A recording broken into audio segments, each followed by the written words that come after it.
Yes.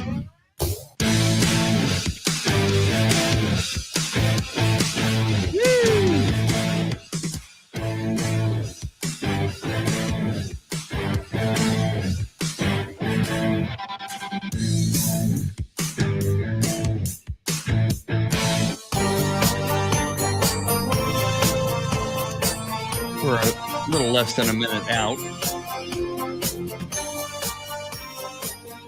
Good morning, the first two people in here. Whoever you may be, you may reveal yourself. One of you did. Sam Tobias. Good morning, Sam. Sam says, what is up? Happy St. Patrick's Day. Right back at you, Sam Tobias. The pride of HEB. A great American. And a credit to the grocery industry. Thank you. Thank you very much. Woo! Woo! Woo!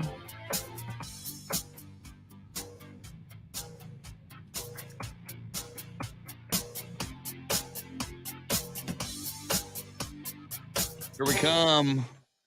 Here we come. Here we come. Here we come. Woo! Woo! Spurs win last night. Thank goodness. That loss would have been This is the Chris Duel Show. Devastating. You know the day destroys the night. Night Mute divides for a moment for our evil Facebook overlords. Jeff Zuckerberg.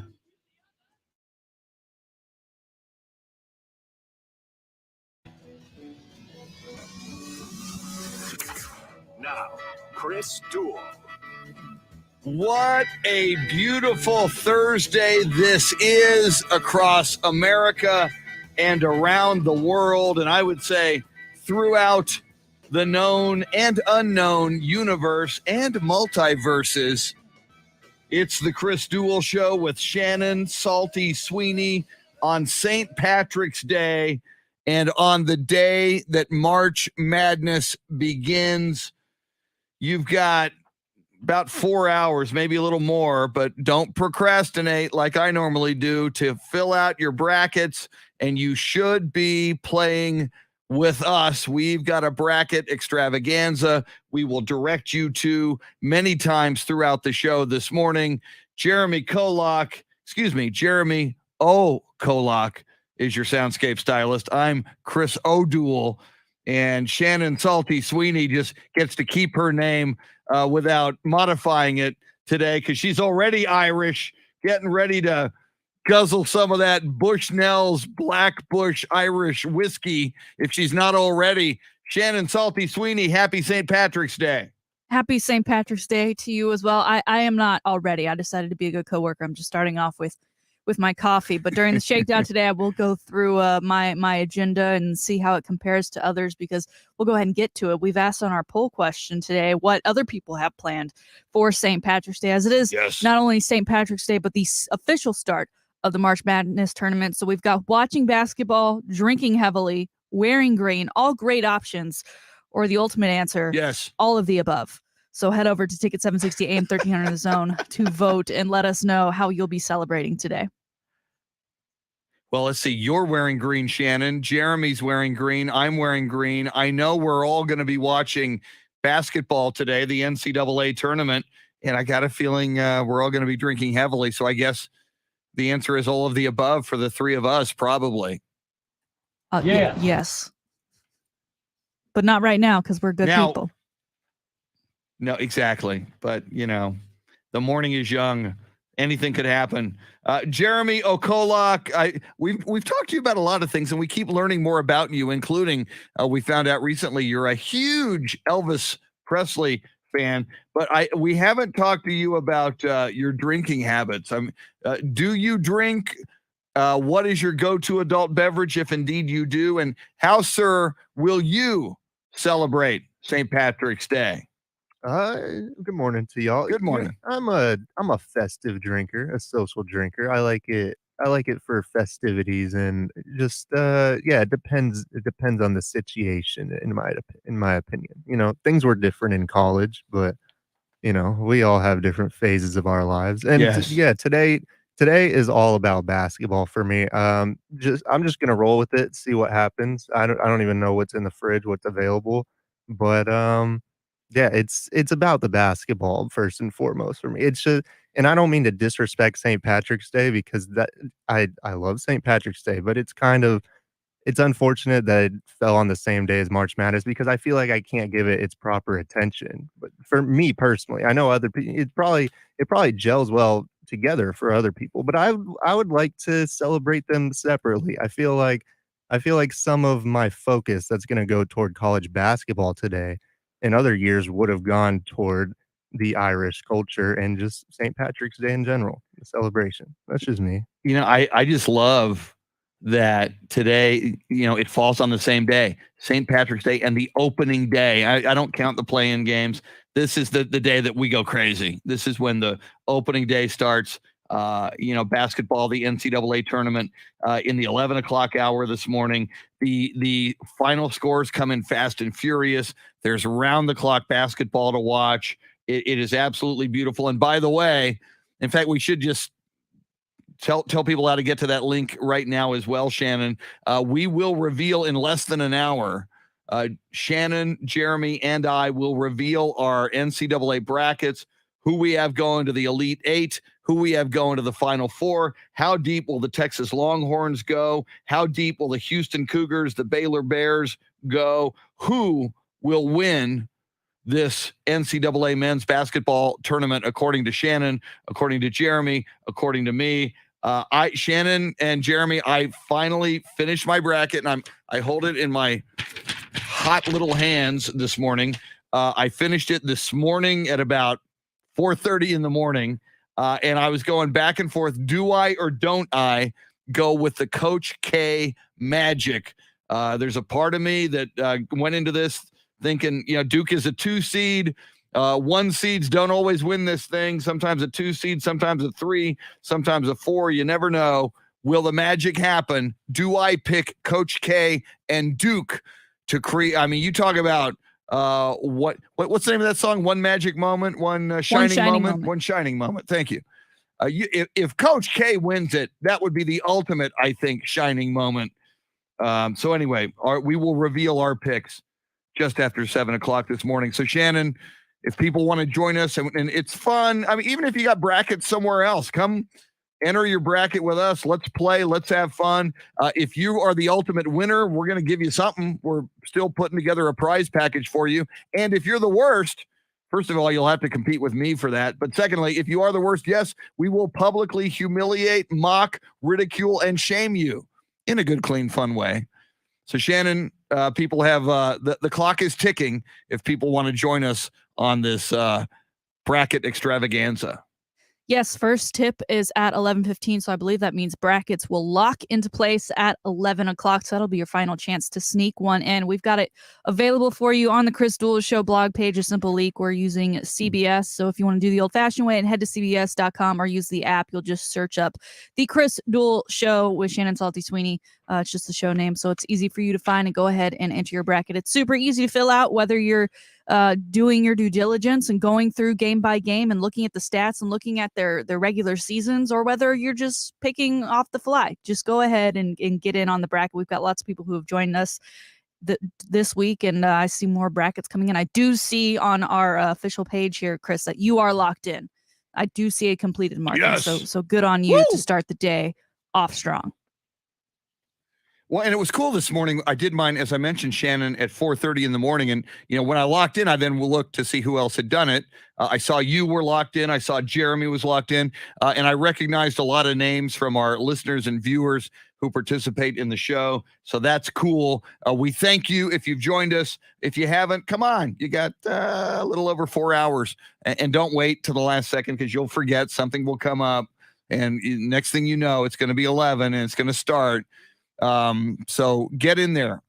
So a couple of things I do see, by the way, she is Irish. Lucinda Sullivan, our resident Indianapolis Colts fan, a graduate of IUPUI, and she's Irish, like Shannon Salty Sweeney. To all of the Irish people out there this morning and aspiring Irish people like Jeremy and myself, people who are Irish for a day, this day, St. Patrick's Day. We wish you a happy St. Patrick's Day. A couple of other things just to get you going and what's going on the show this morning. We are going to give away NASCAR tickets again, just right near the top of the 8 o'clock hour. NASCAR at COTA, Circuit of the Americas. It's a pass for 2 for all 3 days, which is coming up, man. March 25th, 26th, 27th. We're, 8 days away from that, which is crazy. Let's see. So there's that. The all new iHeart Radio app, which is free. And the reason I say it's all new, it's got that cool new feature. You want to call your shot for us on the iHeart Radio app. There's a microphone button at the very bottom. You can tell us, and by the way, you can do this across any platform this morning. You want to tell us who's going to win this thing. You want to pick your final 4. You can either lock it in on the live video feed, which will live there in perpetuity, and you can go back and see, I told you on St. Patrick's Day, the Longhorns were going to win it all with Chris Beard. You could do that. Or you can call us up. You want to talk tournament or anything sports today. So many things going on in the world of sports. 800-707-9760. The live video feed is available via Facebook Live for either of the 2 radio stations. Facebook page, AM 1300, The Zone, and Ticket 760 in San Antonio. And our guests this morning, Shannon, I'm very excited. KARL Schoening, our resident basketball savant, basketball guru. The dude eats, sleeps, breathes basketball on every level, especially the NCAA. We'll get his thoughts not only on this tournament, on who he thinks is going to win, but players to watch, because KARL's always, the Spurs have 3 draft picks coming up in the NBA draft. There's a good chance all 3 of those dudes are playing in the NCAA tournament. And speaking of NCAA, Andy Everett, the voice of UTSA athletics, who has been watching a lot of college basketball this year as he called all of the games for UTSA. We'll get his thoughts on the tournament, the NFL, free agency, golf, et cetera, et cetera. It'll be a beautiful, beautiful thing. Birds up. Thank you. Thank you, Coach. Coach Jeff Trailer. Jeff O. Trailer. I'm looking forward to having KARL Go on. ahead. But having already filled out my bracket and locked myself in, I think you can still go back in and change it. But he's going to make me feel one type of way, I feel like, after talking to him. And that's going to be really great about myself, or feel like I am the worst bracket picker ever. But also it's part of the madness, right? I mean, we could easily turn around tomorrow and be like, he was only half right or something like that. So I'm excited to talk to him. Yeah. He's like one of the greatest. You could just let him go and I could sit and listen to him talk basketball all day about any team. It doesn't matter. He is so into it. I mean, on the AAU level, on the college level, on the international level, on the NBA level, and on the G League level, because among the many things he does, he calls a lot of the Austin Spurs games. Speaking of the Spurs, Shannon and Jeremy, we talked about it yesterday. The Spurs now have 12 games left in the season. As of last night, they had 13. And if they want to get to that number 10 slot, you got to win the games you're supposed to win. Last night was a game the Spurs were supposed to win. They almost let it get away. A severely undermanned Oklahoma City Thunder team. They were missing 8 players last night, Oklahoma City. Spurs led by 16 in the third quarter. I thought it was in the bag. I thought we just cruised to a victory because this Oklahoma City team, all they really had was Shai Gilgeous-Alexander, who is a star, but I thought the Spurs would be fine. No, Spurs let it slip away. Spurs fell behind 120-119 with 4.8 seconds to play. And then Lonnie Walker IV, a left wing 3-point shot with 1.3 seconds left, gives the Spurs a 122-120 lead. So Oklahoma City gets the ball with 1.3 seconds left. They inbound it to Shai Gilgeous-Alexander, their go-to guy. He launches a deep left corner 3-point shot that looked, according to the video, to be partially blocked by Josh Primo. Way to go, Josh Primo. Spurs hold on. They win 122-120. Two things happened with that win last night, Shannon. Spurs not only pulled it within a game and a half of the New Orleans Pelicans, and they play the Pelicans Friday night in a big one at the AT&T Center. In these final 12 games, they'll play the Pelicans 2 times. Friday night, and then a week from Saturday night, we'll be at New Orleans. The other thing that happened, Portland lost last night. So the Spurs moved into the 11 slot, just behind the 10 slot where you want to be. They moved to the 11 slot ahead of Portland. Technically, they're tied with Portland, but by percentage points, they move into the 11. Portland falls to the 12. And oh, by the way, in these final 12 games for the Spurs, they play the Portland Trailblazers 3 times. So the teams you're chasing, and you're no longer chasing Portland at the moment, New Orleans and Portland, in the final 12 games, they got 5 games against those 2 teams. So bottom line, Shannon, Spurs control their own destiny for at least the 10 seed and the play-in situation. Last night was heart-stopping at the end, but bottom line, they got it done. So way to go, Spurs. You're talking about that game and the lead that the Spurs had and then lost and then they fell down. I was getting that confused with the Texas and TCU game until you said at the end that the Spurs came through and won it all. But that's what you need down the stretch, and you know, you're completely right. 5 games against those 2 teams where you're all bunched up there, and I think, again, winnable games for the Spurs and this organization. You know, I keep going back to the beginning of the season where the number was 28, I believe, that people were like, they won't win more than that. We're at 27 right now.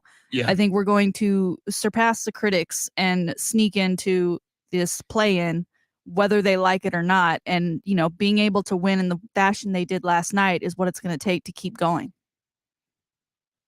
Amen. Absolutely. And I just think, and the key will be those 5 games against 2 against New Orleans, 3 against Portland.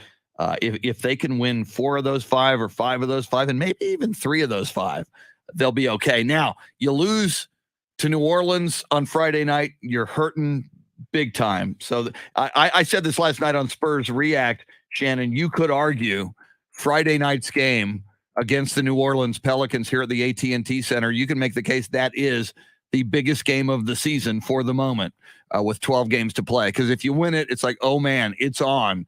We're going to have a fight to the finish for that number 10 seed. If you lose, I have to check if New Orleans plays tonight. If you lose, you would fall to 2.5 back with 11 to play, and the math starts to begin to get a little funky if you want to catch the Pelicans. So we'll talk a little Spurs. So much going on. Obviously, we're all over March Madness. Like I mentioned, top of the 7 o'clock hour, we'll go through our brackets. We'll reveal our favorites to win the NCAA championship to get into the Final Four. Shannon has filled out a women's bracket as well. We'll get Shannon's thoughts on the women's tournament. Anything like, Baylor winning, the men's and the women's, or maybe Texas winning the men's and the women's. Anything cool like that going to happen? We'll get into that. NFL free agency. Von Miller will not be a Cowboy, but he will go play for Shannon's AFC team and second favorite team. We'll get into that. We're still waiting on Carlos Correa and the Houston Astros in Major League Baseball. So much to talk about. Coming up, the high 5 play of the day. And I do believe it's a very special high 5 play of the day featuring someone you know very, very well. Jeremy Kolok is your Soundscape stylist. She's the very Irish Shannon Salty Sweeney. I'm Chris O'Duel. Happy St. Patrick's Day, everybody. Lots to cover. We are with you till 9 this morning. Thanks for hanging out with us on the Chris O'Duel Show.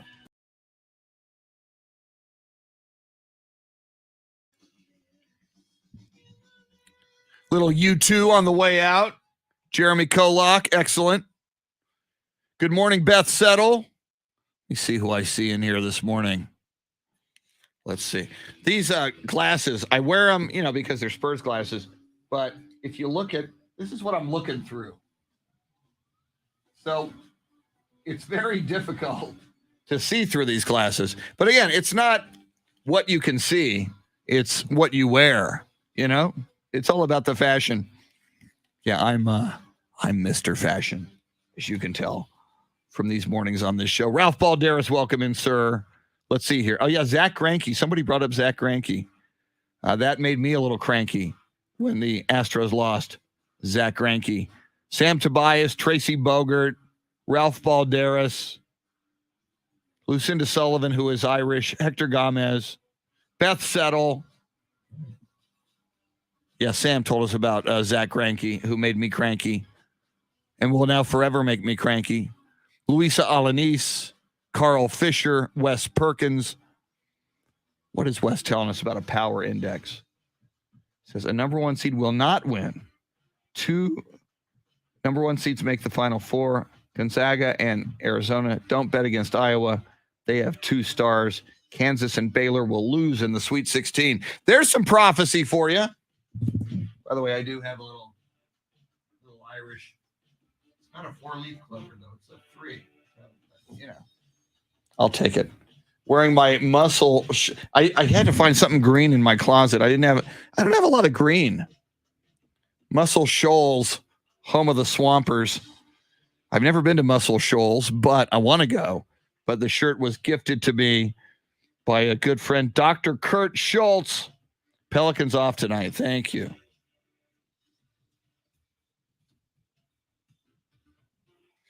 Jeremy Kolok, just always on top of things. He's a tremendous producer. All right. Let me get the coffee process started.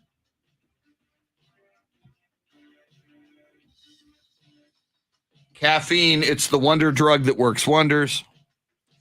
I am a coffee achiever. Caffeine, because management frowns upon crystal meth. Oh, that's the Perkins Power Index. See, I didn't even see that, Wes Perkins. That has a ring to it. You should get that web domain, the Perkins Power Index. That should be your thing, man. All right. I'm going to heat my coffee because Taro Kotani is in here. Taro, I saw that photo you posted with Lonnie Walker. And Taro, you even got your cardboard cutout, man. Taro Kotani's 17th trip to San Antonio, easily, far and away, heads and shoulders was his best ever. My God, I can't believe everything you experienced and accomplished in that trip, Taro. That was amazing, man.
Let's be real. Mopping is a hassle.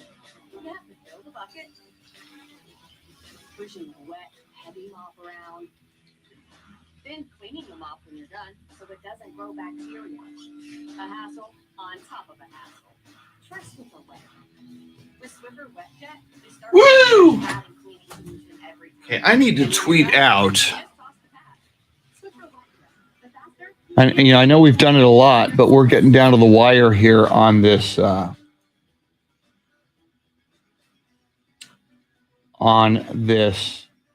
bracket challenge, bracket extravaganza. So I'm going to tweet it out again on Ticket 760 and then on my Twitter page.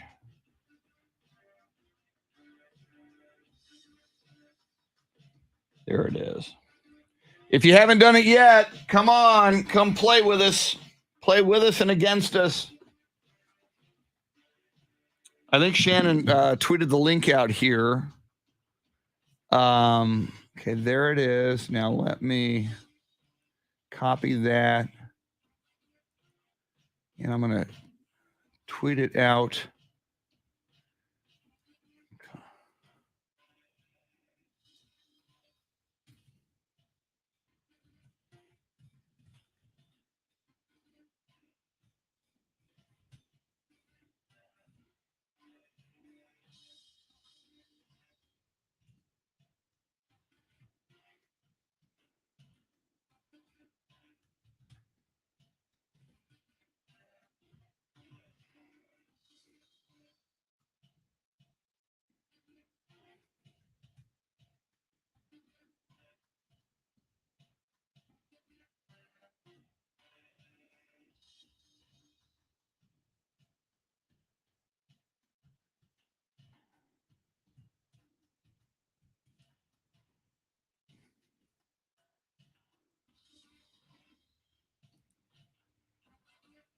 All right, tweeted. Let's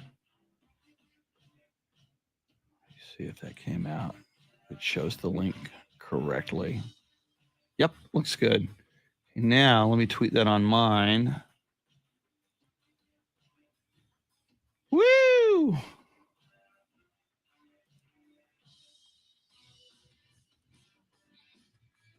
Well, in fact, I'm going to retweet what I just did. Then in the next segment, then I'm going to tweet it. That way it creates two tweets. Let's see. Next.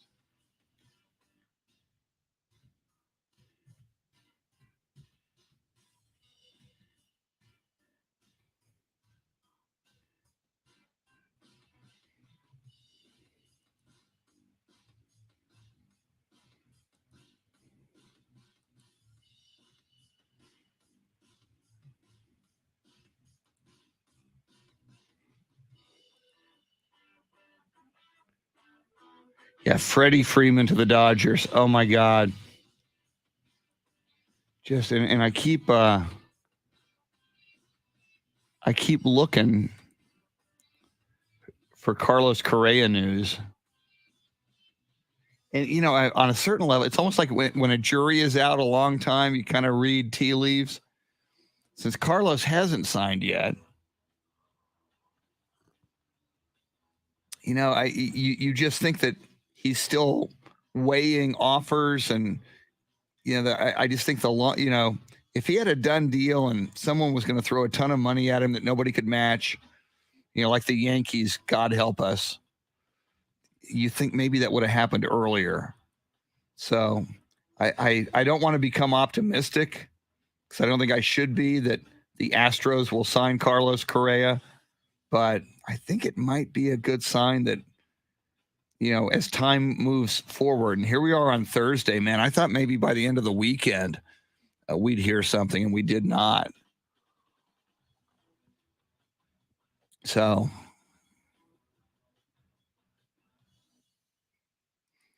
I see Shannon tweeted that out on AM 1300 of the Zone's Twitter as well. So I just retweeted that.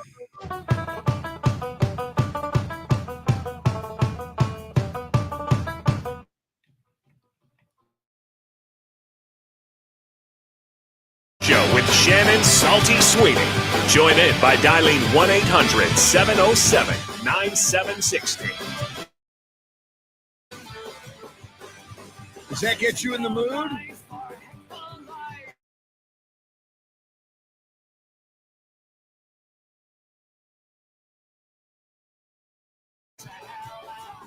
Beautiful.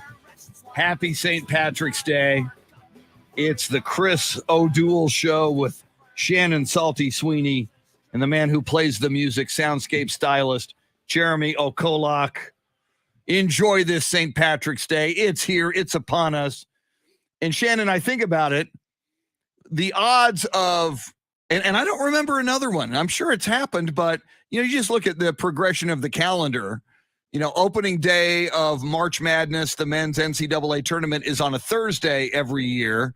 So at least there's like a 1 in 7 shot, just calendar wise. And I know things go sideways whenever there's a leap year, but odds are, just at first glance, a 1 in 7 shot, or once every 7 years, would you have the opening day of all of the big NCAA tournament games beginning and the brackets beginning to unfold, coincide with St. Patrick's Day, which we have today.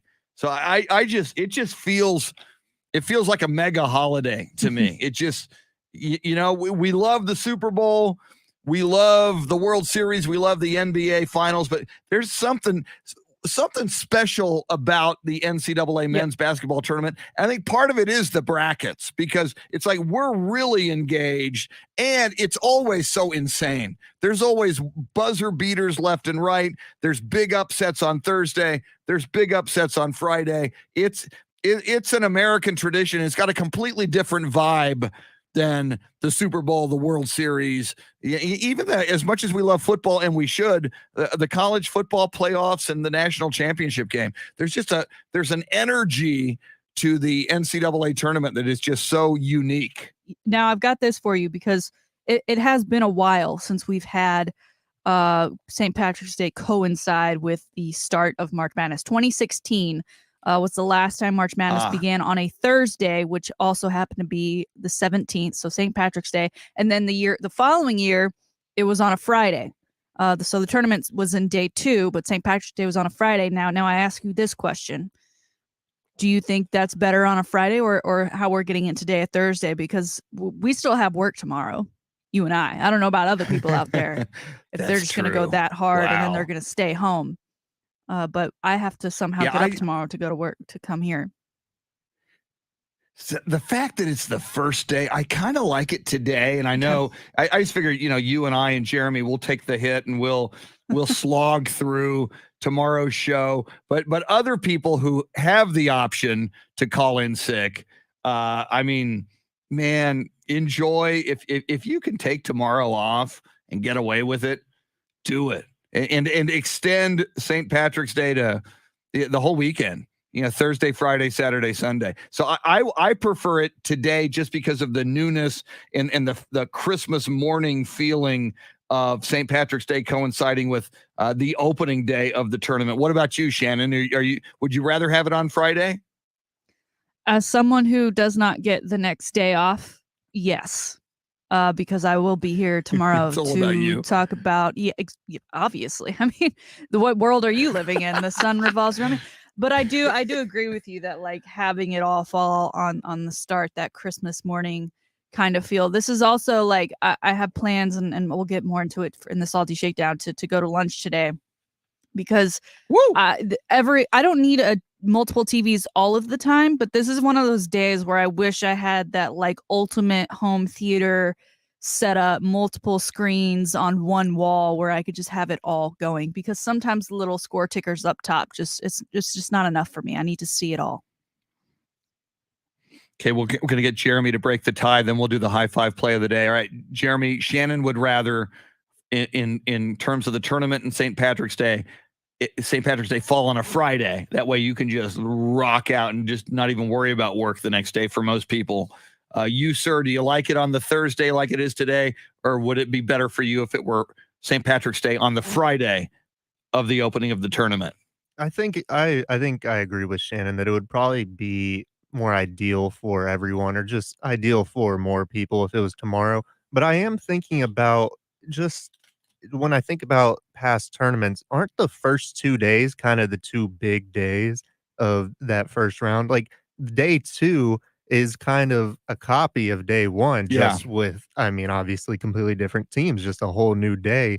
of, the same madness, the same amount of college basketball crammed into one day. So I'm going to have fun tomorrow. I feel like when I wake up, although I'll be tired from today, I will still have that Christmas morning feeling again tomorrow for day 2. Well, see, here's the difference for me. My bracket is usually busted very early on day 1. I go into day 1 with all of this optimism. It's like, ooh, I really think I got it this year.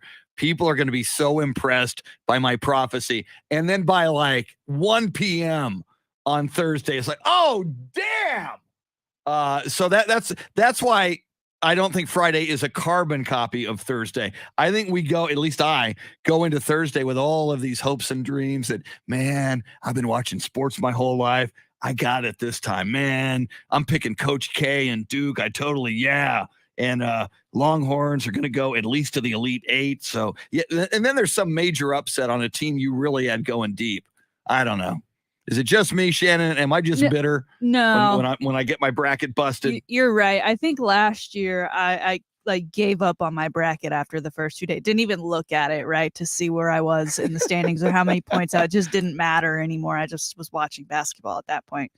So for that reason, yeah, I definitely agree. And also, but I know for Texas fans, Texas does not play until tomorrow. So I think tomorrow for a lot of people in town and in Central Texas, I think that's going to be the big day. And that game is at 3:30. So it's like, if you're not already taking that day off, maybe you should.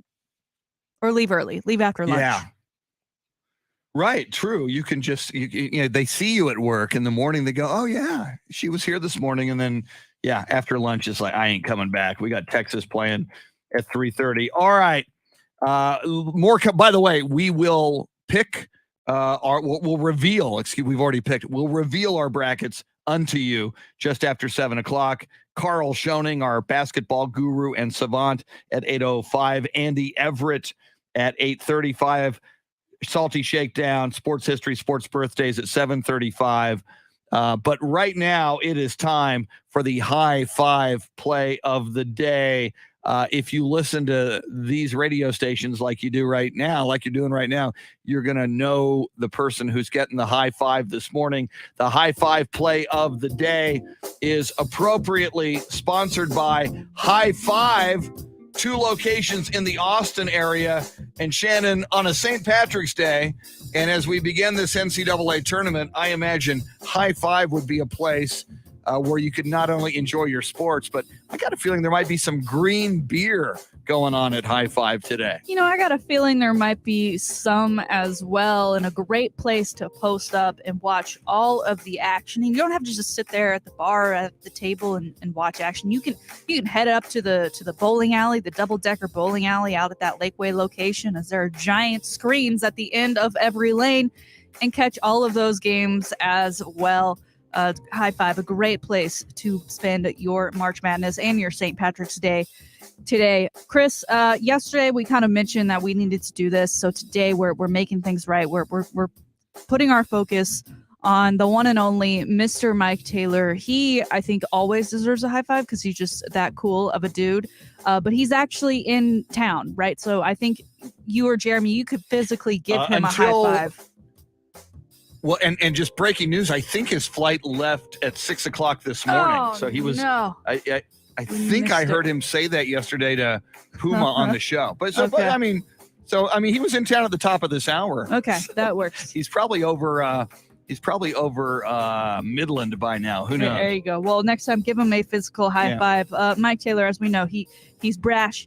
He says what he wants, and he doesn't fear what people might think about what he says, right? He lets it all go. He lets it off his chest, which is a hard thing to do, especially in this day and age. And I don't mean to just by like tweeting about it, because people will tweet and be keyboard warriors all day, but he gets on a microphone from 4 to 7 all over Central Texas. And I know that his fans spread far and wide, and he talks sports, but he also talks a lot about life. And when he was home this past week in San Antonio, he sat down with local television news station, and Chris, you obviously know more about the station than I do, KSAT, where they discussed his family and what's going on with him. As we know, Mike Taylor and his family moved to Hawaii about 2 years ago to help protect his son.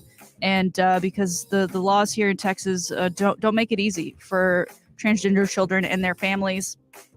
But even though Mike Taylor and his family moved to Hawaii, he didn't just move to Hawaii and say, okay, we are now Hawaii people and this is where our allegiances lie. He's still working hard and being very vocal about the rules and regulations that are currently in the state of Texas, and rules and regulations that are being attempted to be put on transgender children and their family during this time. He's putting in the work, he's putting in the effort, he's putting his name out there, he's putting his brand out there for potential criticism. And but ultimately, I think he deserves a high five for this, for the obvious of him still sticking his neck out for not only his family and that transgender community, but for the state of Texas. And I think he's got a lot of people backing him. I know you and I do, Chris, as well as so many of his listeners. We do have a small snippet for you from that interview from the other day from KSAT with Mike Taylor. It's not a mental disorder. We're just normal people. That's the message that I want out there. There are people in this state that think that we're all having underground, illegal, unethical surgeries. No one is. We're normal people. And that's all Taylor wants for his son, to grow up being a normal kid. He'll keep doing his San Antonio show from Hawaii until MJ can have a normal life in the state he used to call home. Everyone that knows him still loves him. He's beloved here by the people that matter. There's just a few people that don't understand us. Mike Taylor fighting the good fight and continuing to do so even from Hawaii. Chris, I haven't spent a ton of time with Mike Taylor, but the time I have spent with him for me was very meaningful, just in getting to know him and where he's coming from and his background, and in discussing his family. He is truly an exceptional human being, and I'm proud to call him a coworker, even a coworker who works so many miles away. Yeah, I talked to Mike yesterday, and again, I just think what he's doing is so huge, Shannon, because he's got such a big platform and such a big voice, and it's Texas. You know, we live in Texas. We've got a governor now who wants to investigate parents if they have a transgender kid about maybe child abuse, which Mike Taylor has personal experience and can enlighten people that it's not the way some people in Texas who are apparently very ignorant about transgender people and transgender kids. They just don't understand. So something else Mike told me yesterday, and I didn't realize, and you mentioned the KSAT 12 interview. He also did an interview with the CBS affiliate in San Antonio, Ken's 5. That's going to drop in the next few days as well. So again, Mike, just, multiple platforms spreading this message. And again, it takes a lot of courage. I'm sure there's a lot of Mike Taylor listeners who are not predisposed to understand transgender people and transgender kids. And Mike is helping them to understand. And I think because of who Mike is, those people who otherwise might be very close-minded about the issue are probably saying, well, if Mike Taylor is okay with this, maybe I should be a little more open. I think that's the effect he's having. So Shannon, I'm with you. Mike Taylor, mega high fives. And again, I just think it took courage on his part. A lot of people, when they establish a brand, and Mike Taylor's brand is kind of iconoclastic and very Texas and kind of brash. This would have, to most people going into it, looked a very off brand for him. And that's why I think it's very, very remarkable and special what he's doing. So I'm with you on this. Big high five to Mike Taylor. I'm upset he's on a plane already. Not going to lie. I thought he'd be here longer. Well, and he was, I was listening yesterday. It was like a 6 o'clock flight. And he had to be at the airport around 4:30 or leave for the airport at 4:30, which for you and me, that's nothing. That's when we go to work. But so he said, I think I'm just going to stay up all night. I'm going to be tired anyway at 6 a.m. So I probably last night, Sam Freese, Biggest Puma, and DJ LG, and probably members of Thunderdome partied with Mike Taylor last night, late into the night. Maybe even driving him to the airport. Maybe the party was still going on. So high five to Mike Taylor. Way to go. And we'll keep an eye on that. And keep an eye on Ken's 5 in San Antonio for another update on Mike Taylor and that issue. Coming up, we do the big reveal. Who does Shannon have in the Final Four? Who does Jeremy have in the Final Four? Who do we have winning it all? Am I going with the Coach K magic? That shall be revealed next. He's Jeremy Kolok. She's Shannon Salty Sweeney. I'm Chris O'Duel. We are with you until 9. Lots coming up. Don't go anywhere. You're listening to The Chris Duel Show.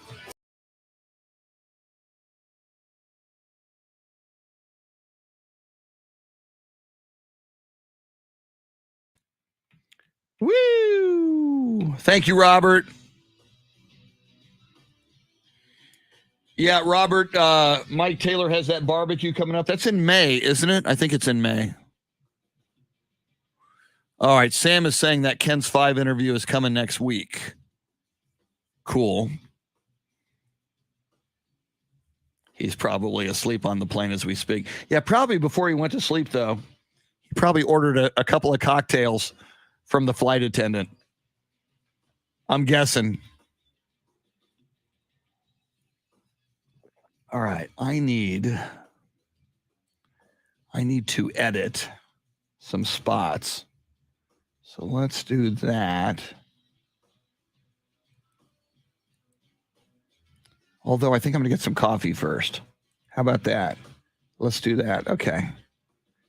I'm going to grab some coffee. Back in a sec. And then our big bracket reveal. I think we should have some kind of a bed underneath the bracket. Sorry to just lay this on you. If you don't get to it in time, that's okay. But if you can think of some kind of music, anything will do. I just think that adds to it a little bit.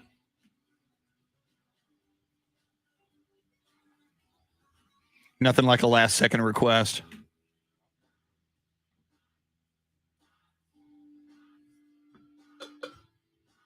Yeah, normally you tell your Soundscape stylist before the show, yeah, when we do our picks, let's have a little music underneath. Let's pick some cool music.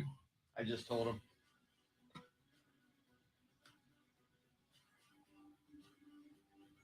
Nothing like producing on the fly. I do kind of like it that way. It's kind of more stream of consciousness. You kind of create more in the moment. So thank you, Sam. Glad you know the start date of that barbecue.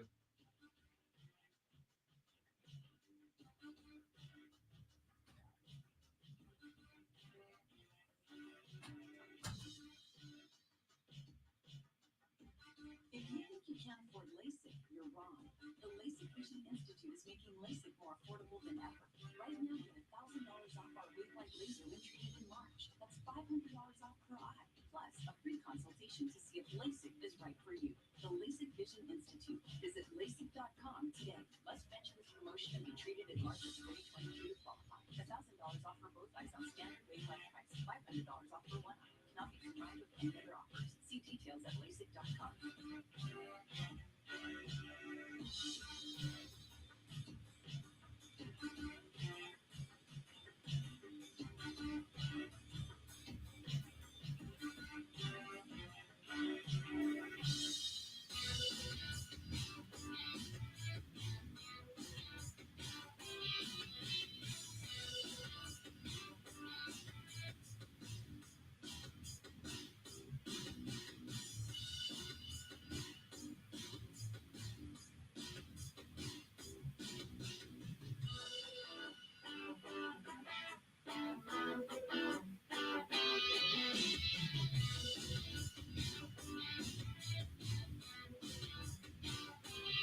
Okay, so Robert, who are his 3 underdogs?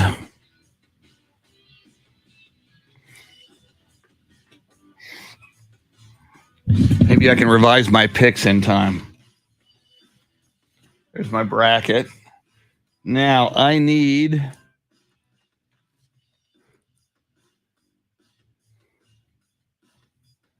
Let's see, that's it, right? Let's find out.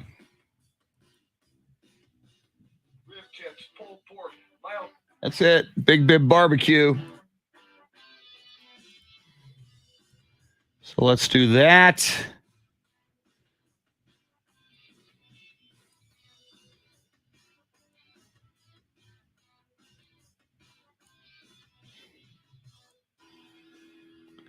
Looks good to me. Good morning, Fonzie J. Rodriguez. Steve Duraco, good morning. Okay, I need to save that. It's in the wrong location.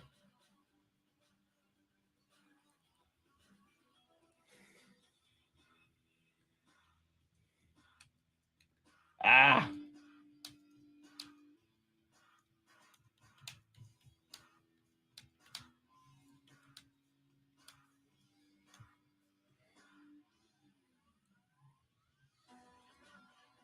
Fonzie J. Rodriguez says Dodgers all day. Love you, Fonzie. I love Tommy's Hamburgers, the original Tommy's Hamburgers. Don't love the Dodgers. Thank you. Steve Duraco, the original rock. Happy St. Patrick's Day, everybody. Okay, let's see here. I am. Now I need the second one.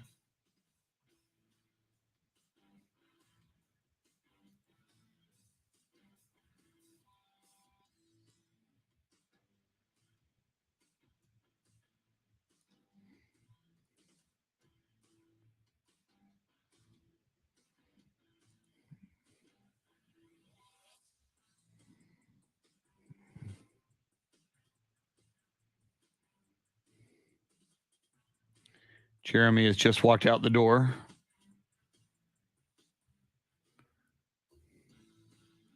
Maybe he's leaving us. Get rid of one more. How about that one?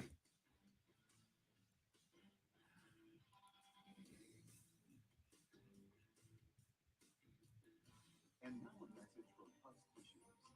It's that time of year when spring's in full swing and explosions of light make allergies really sing. All right, Robert laying some knowledge on us, some statistical probabilities. See what he's saying here. 49.5 Michigan, 47 Indiana, South Dakota 33%. Those would be underdogs that you want to pick. I think I did pick Michigan when they were not the higher seed, just because a lot of times I will look at the tradition of a school, whereas, in this given year, for example, and I know Wes said stick with Iowa. I think I picked against Iowa when they went against a school that I just thought had a better basketball tradition. And Iowa didn't have that big Luka Garza this year, although Wes is telling me they got 2 big stars on that team. So, and what's funny, and we talk about it, we've got all this reasoning, and some of us do research, and some of us believe we know what we're talking about. And then, Thursday rolls around and your bracket gets busted and you're done pretty quickly. Let's see here. I need to do one more quick thing here before we're back, if I can. I might have a shot at it.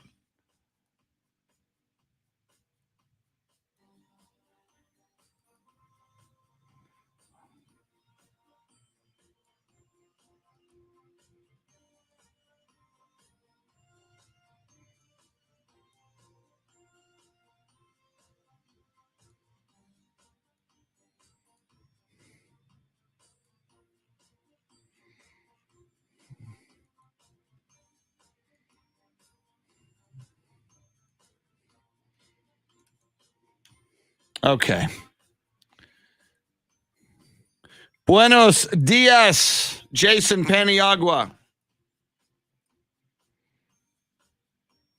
Now, Providence has a pretty good... our brackets are at cbssports.com. You go search, and we've got links up, Robert, via the social media, on Twitter at Ticket760, at AM 1300 The Zone. There's a link. We put links everywhere. We put links out with our individual Twitter accounts as well and across social media. Jesse O'Bratton, can't wait for Yankees baseball. Come on, Jesse. If you guys take Carlos Correa, I'm going to be very angry, Jesse. This is the Chris Duel Show. You know the date is. Going to mute for a moment for our evil Facebook overlords.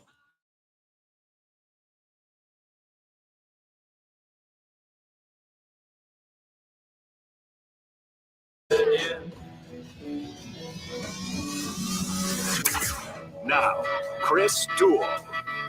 Happy St. Patrick's Day. My goodness gracious.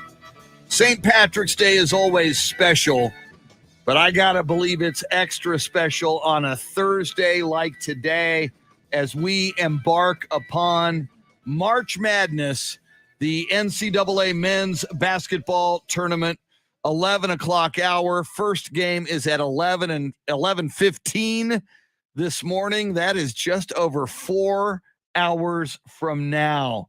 Are you kidding me? So the brackets that we play in, and we invite you to join us, lock down at 11 o'clock, which is now less than 4 hours from now. We urge you not to wait to the last minute, because invariably something can come up and derail you and stop you. And we invite you to join us. We have chosen to host our brackets at CBS Sports, at cbssports.com, because they are the home of the NCAA tournament, and because that's where Romo works, and we just love Tony Romo. So there's another reason right there. And we're going to give away something. We're going to create a prize package for the winner. Maybe we'll invite you to join us to have the James Allen monster burrito tacos at Fuego's, and I don't know what we'll do. We'll come up with prizes. We work at radio stations. We can find prizes somewhere, I am sure. So the winner's going to get something, and the loser will be publicly humiliated, mocked, and ridiculed. And the loser will probably be me. I don't have a lot of luck with these brackets. Have a little faith. There you go. Have faith. Thank you. Have some luck. Thank you, George Michael. Have some luck of the Irish. Yes. Luck of the Irish. That's right. Exactly. See? I like the way you think. And that's because she is Irish. Shannon Salty Sweeney on this St. Patrick's Day. In a moment, we're going to reveal our brackets and our picks. Let's see here. But a couple of things. And the last thing we'll do before we do it is have Shannon tell you the best way to get to the brackets so you can play with and against us. But a couple of things. Giving away NASCAR passes again today in about less than an hour. Just after the top of the 8 o'clock hour, NASCAR at Circuit of the Americas. We're giving away passes all week long. You get 2 passes to all 3 days, March 25th, 26th, and 27th. Huge 8 o'clock hour. Our go-to basketball guru and basketball savant, KARL Schoening, going to join us just after 8 o'clock. Andy Everett, who calls a lot of and has called a lot of college basketball games over the years, in addition to pro. Andy Everett going to join us just after 8:30. He's the voice of UTSA athletics. Who does he pick for the Final Four? Who does he pick to go all the way? Don't forget, you can leave us messages at any time on the free iHeartRadio app. We now have a microphone button at the bottom of the screen as you listen in, crystal clear, to hear AM 1300 The Zone or Ticket 760. And in addition to the live video feed where you can join us and comment and pick your Final Four and pick your champion, you can also call us up and talk anything sports, 800-707-9760. And Shannon, what's the best way for people to find the link into the brackets? They've got less than 4 hours to fill out their bracket and play with and against us. Well, the old-fashioned way would be to head over to cbssports.com, go to their bracket challenge, and search for our pool, which is pretty easy to find. Just the Chris Duel Show with Shannon, Salty, Sweeney, and you'll enter the pool and click, click, click, select your winners, and on you go, hit submit, and then your bracket is completed in our pool, and you are playing along with Chris and I. The other way is social media, Facebook, Twitter. We've got the links for you there on both Ticket 760 and AM 1300 Zone, as well as heading over to the Chris Duel Show blog page on either website. We've also got a link for you there. So no excuses not to find and join in on the fun that may come crashing down for some people by the end of today. The fun may be over. I don't know how people are with these things. But Chris, it's going to be a lot of fun, I think, no matter what happens today with the brackets, because it's such a wonderful time of year. And on top of that, it's a holiday. Woo! Now, I'm trying to think what's the best way for us to do this reveal. I'm thinking maybe, Shannon, and I'm open. And again, we're producing on the fly. It's Stream of Consciousness Radio. Mm-hmm. I'm thinking maybe what we should do is just kind of go around the horn and maybe, some key teams that do interest, maybe Texas teams, the Longhorns, Baylor, Houston, Sure. and then maybe get to the Elite Eight, and then we'll go around again, and then maybe get to the Final Four, and then maybe go around again, get to the national championship game, and then maybe go around again and pick a winner. Does that make sense? That makes sense. I'll let you kick it off, though. Right. I'll follow your lead. Well, actually, I'm going to let Jeremy kick it off. Nice. And I'm concerned. I think Jeremy probably is more locked in on college basketball. It may be you, but I think it's certainly more than me, Jeremy. but possibly maybe more than you and I. So Jeremy, without revealing everything, just looking at your bracket, tell us if there's anything interesting that you did or noticed, and then get us to your Elite Eight. Well, first of all, what an honor to get March Madness kicked off here on the Chris Duel Show. So just to kind of go around looking at what I have that might be different than your average bracket. My big thing is that I have Gonzaga losing to a 9 seed. Woo! So that's kind of my big upset, I would say. Nice. And that 9 seed that I have going all the way to the Final Four. Whoa. Is and I think this is important. I needed to find my 9 seed. Everybody needs to find their higher seed that they have going far. And my 9 seed this year, or my higher seed that I think is going to overperform, is the Memphis Tigers. Very nice. I do have them going all the way to the championship game, actually. So just kind of tell you my Elite Eight. Did you want my Elite Eight or my Final Four? Give me your Elite Eight, and then we'll go into your Final Four. Although we now know that Memphis, and by the way, you have Memphis roots. I do. Mark Cohn walking in Memphis, so that's probably motivated you. Take us to your Elite Eight. Okay, so just to start things off with that Memphis game in the Elite Eight, I have them facing off against Texas Tech. So first Big 12 team I have getting all the way to Which the Elite means Eight. Duke went down, because Texas Tech and Duke are on the same side of that West region. So yeah, interesting. Okay. I do have Coach K's final game being a loss to the Red Raiders. Ouch. So, and then Tech will go on to lose to my 9 seed Memphis, of course. But on the other side, I have Tennessee and Illinois getting to the Elite Eight as well. So Tennessee is going to beat Nova, the 2 seed, and I don't like Arizona this year as much as their record may show. And I have them losing to Illinois. So I have Brad Underwood. Don't like him for reasons we could get into another time. And Illinois going up against Tennessee. I think Tennessee is the hottest team in the country right now.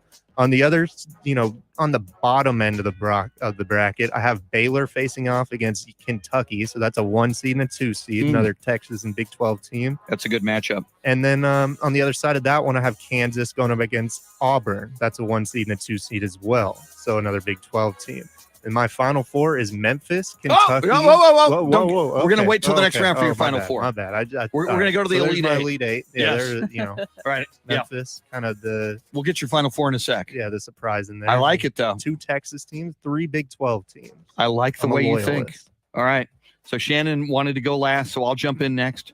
I pay close attention to The Texas Longhorns, of course, I pay close attention to my alma mater, USC. I always want the Trojans to go deep. However, while the Trojans were ranked, I think, in the top 10 at one point earlier this year, late in the season, they proved they can't be reliable. I got USC winning their first game over Miami. Then they're going to face Auburn in the second round, and they will go down to Auburn. So there's that. Longhorns will beat Virginia Tech. Then the Longhorns in the second round, I've got them beating Purdue and making it to the Sweet 16, baby. Those are a couple of the interesting ones that I have. I also have the Houston Cougars making it to the Sweet 16 as well. But now, as we look to the Elite Eight in the West region, and again, this is my dilemma.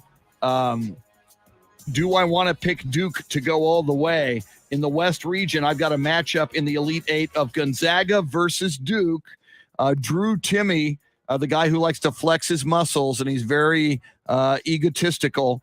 He really loves himself, but he is from Richardson, Texas, so I don't totally hate him. But Gonzaga versus Duke in the West region in the Elite Eight. In the East region, just like Jeremy, I've got Baylor versus Kentucky. That will be an excellent matchup.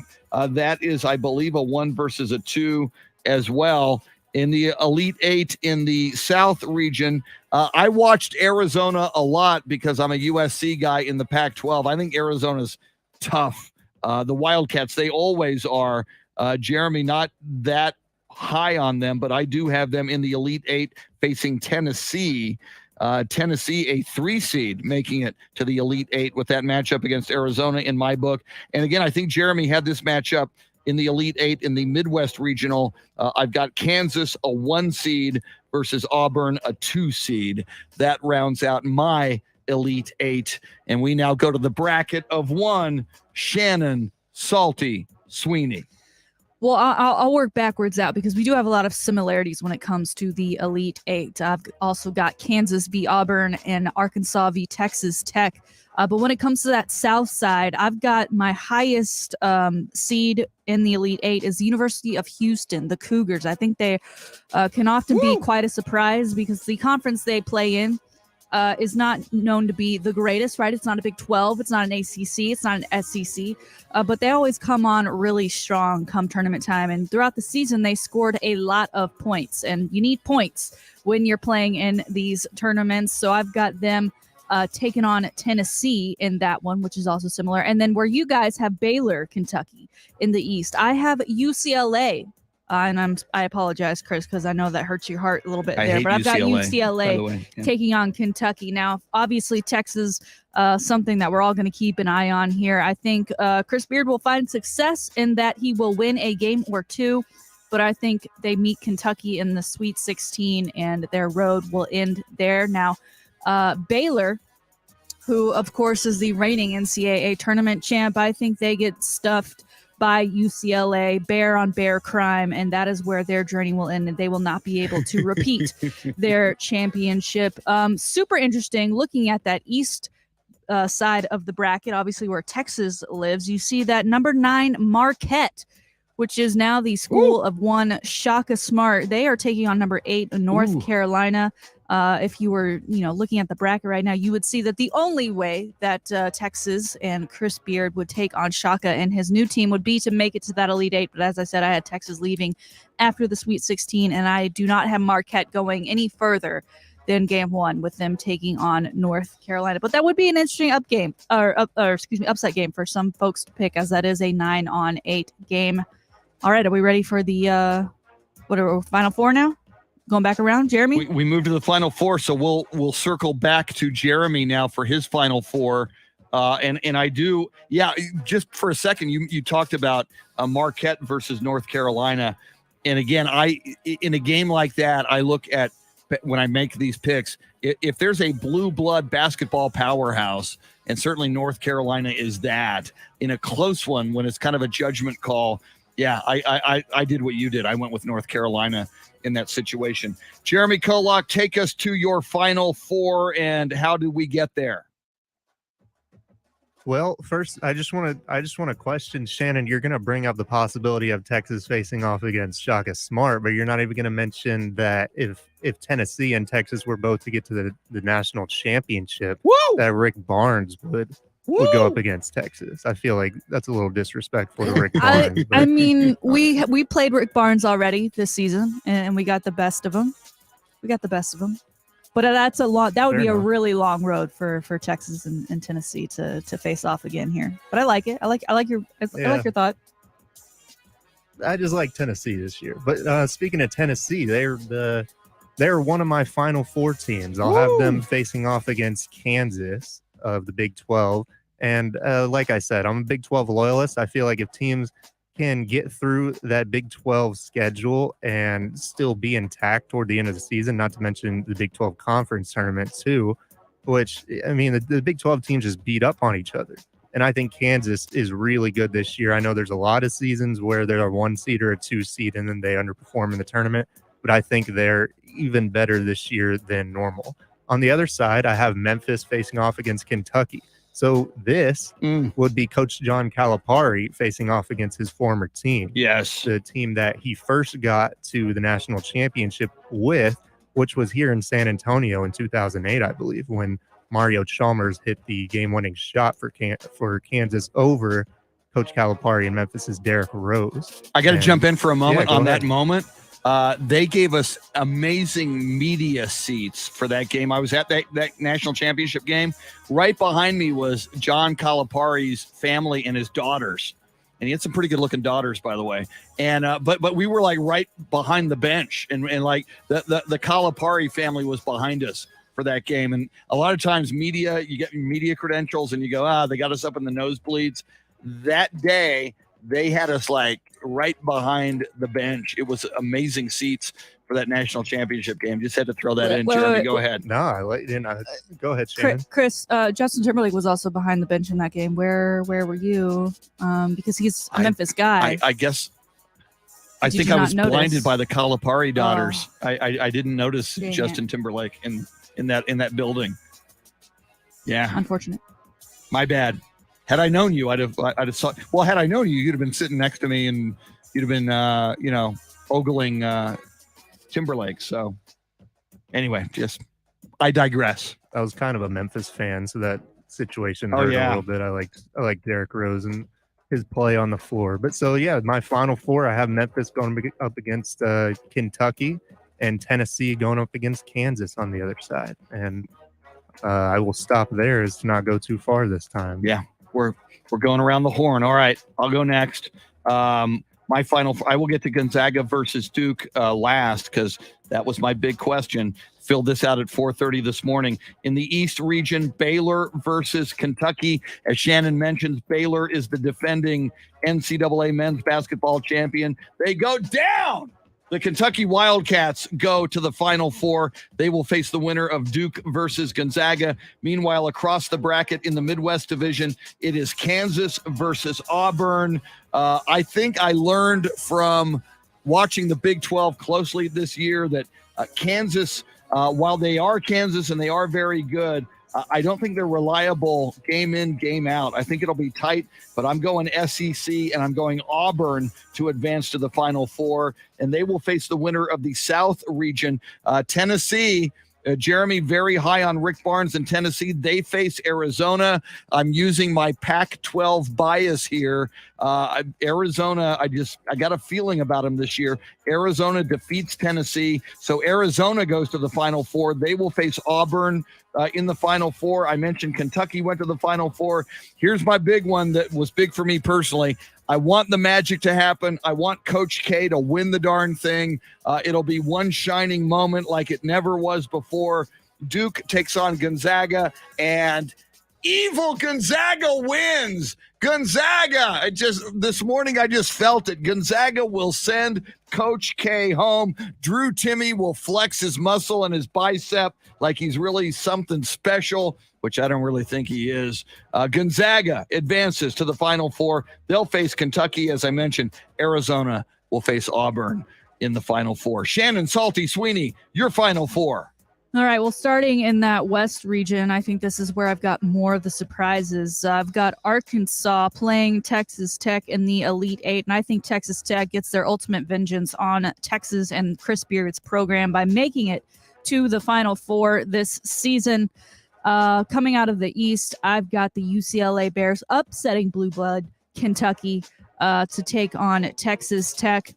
Over on the South side, I've got Houston playing Rick Barnes and those Tennessee Vols. But as we saw during the season, the Volunteers, they do have some weak spots. And if they don't have a great shooting night compared to Houston, who I said had done a great job of scoring lots of points this season, I've got Houston with the upset there, making them the highest seed in the Final Four at number 5. And then in that Midwest region, I've got number 1 Kansas taking on number 2 Auburn. And listen, I think Bruce Pearl, he doesn't sweat for nothing, okay? He sweats with purpose and he sweats with meaning. And I think that sweat is going to continue on to the Final Four as they will take on Kansas and upset them, a 2 over a 1 seed to send Auburn Tigers to the Final Four. So Shannon's Final Four: Arkansas versus UCLA, Houston versus Auburn. All right, Jeremy, in the interest of time, as I'm looking at the clock, take us all the way to the national championship game and winner. Tell us Memphis versus Kentucky, Tennessee versus Kansas, and take us all the way to the champion. Well, I'll have the Memphis Tigers getting their long-term revenge on Coach K, beating the Kentucky Wildcats. And then my Big 12 loyalist I just think Kansas is very good this year. And I think they'll beat Rick Barnes and the Volunteers, which puts Kansas against Memphis, which is kind of interesting because we just talked about that 2008 national championship, which was here in San Antonio at the Alamo Dome. And I have that as a rematch this year, so many years later. Memphis against Kansas, 9 seed and a 1 seed there in the national title. And should I tell you my champion? Yes. Who's your champion? I think the champion will be the same champion as 2008 for the first time since 2008. Coach Bill Self, a product of Oklahoma State University, will once again be a national champion with the Jayhawks. I think they're really good. Their dude, I wish I could pronounce his name well, but they have their one player, Ochai Agabaji. Close enough. Yeah, I think he's the best player in the country, not named Chet Holmgren for Gonzaga, and I think he will lead the Jayhawks to the promised land. Kansas will be the national champion, defeating Memphis, according to Jeremy. All right, I've got in my Final Four, Gonzaga versus Kentucky, Arizona versus Auburn. In the West versus East side of the bracket. Gonzaga was favored in last year's tournament. They got knocked out earlier than people thought. I'm not a huge fan of, mainly Drew Timme just rubs me the wrong way, but I think Gonzaga beats Kentucky. I think they're the number 1 overall seed. They normally don't win it, but I think they're on a mission this year. So Gonzaga goes to the national championship game. They'll take on the winner of Arizona versus Auburn. I believe I got a Pac-12 bias, and I believe in Arizona this year. Arizona beats Auburn, setting up your national championship game in New Orleans on April 4th. Gonzaga versus Arizona. And much to my dismay, Drew Timme will be flexing his muscles, mugging to the camera. The number 1 overall seed shall prevail. Gonzaga, the Bulldogs, they are your national champions. Long overdue for Gonzaga. I'm picking Gonzaga beating Arizona in the national championship game. Shannon. For those keeping up, I do not have a number 1 seed in my Final Four. I've got a number 2, 3, 4, and 5. The 3 and 4, Texas Tech versus UCLA. I think Texas Tech's season luck runs out against the Bears, and that the UCLA Bears do edge them out to advance to the championship game. On the other side, number 5, Houston versus number 2, Auburn. Auburn, as Luisa Alanis has reminded us on, because she's, I guess, upset that I picked them to go this far, because she says A&M beat Auburn, Shannon. Well, that's just it. They are upset worthy, and I think that's where Houston comes into play to make it to that championship game. Here we are, Monday, April 4th, 9 o'clock. That's way too late. On 9 o'clock p.m. for this championship game, UCLA Bears versus the U of H Houston Cougars. When you look at their stats, as I talked about throughout most of this run, Houston, great at putting up points, but a team better than them at putting up points is one UCLA Bruins. However, defensively, Houston takes the edge. I think defense wins championships, Chris, and therefore the University of Houston will be your NCAA champions. The trophy stays in the state of Texas. Congratulations, Cougars. Let's go ahead. Let's raise that banner. I love it when a Texas team wins it. I would prefer the Texas Longhorns win it, but if they get knocked out, go Houston Cougars. Shannon Salty Sweeney has the Houston Cougars beating the UCLA Bruins in the national championship game. Jeremy has the Kansas Jayhawks beating the Memphis Tigers in the national championship game. And I got Gonzaga beating Arizona in the national championship game. Play with us. Play against us. Go to cbssports.com and search the Chris Duel Show with Shannon Salty Sweeney bracket. Join us. If you win it, we'll get you something cool. If you lose it, we'll make fun of you. It'll be fun. Coming up, Shannon's Salty Shakedown, sports history, sports birthdays, and more. We've got KARL Schoening just after 8 o'clock, a NASCAR giveaway just after 8 o'clock. Andy Everett just after 8:30. Don't go anywhere. With you till 9. It's the Chris O'Duel Show.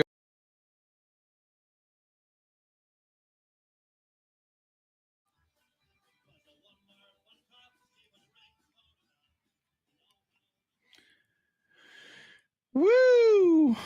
Let's see. Okay, I'm going to finish my mission here. I've got to edit some spots. Let's see. Open. So I got 3.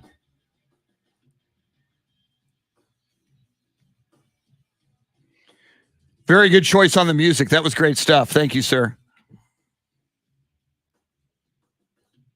Woo! Woo!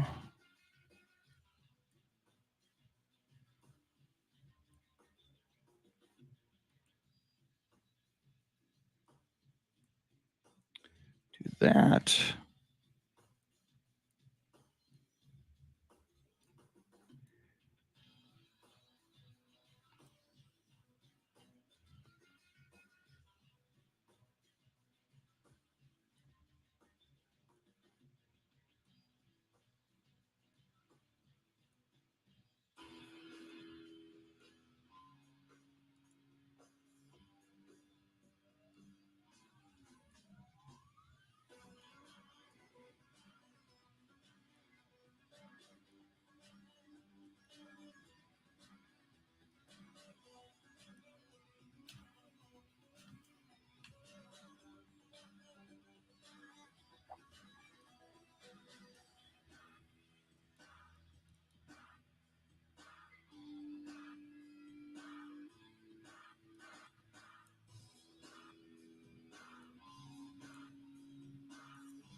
Thank you, Steve Duraco. Steve Duraco and I have been to the famous San Francisco watering hole, Lefty O'Doul's, which I do recommend, back when Steve and I ran the Beta Breakers race, which I think was in 1987.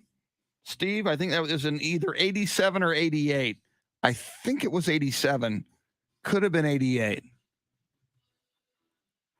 If you're in San Francisco, fill it out, Louisa. Come on. Join us. It'll be fun. Everybody join us. Okay, now Got to edit 4 more spots. Let me go find them.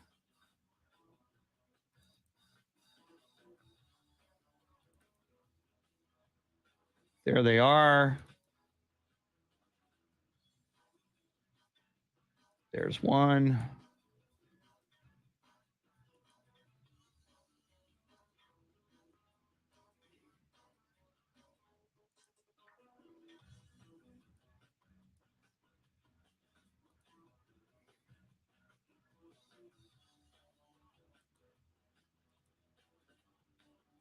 Wrong location.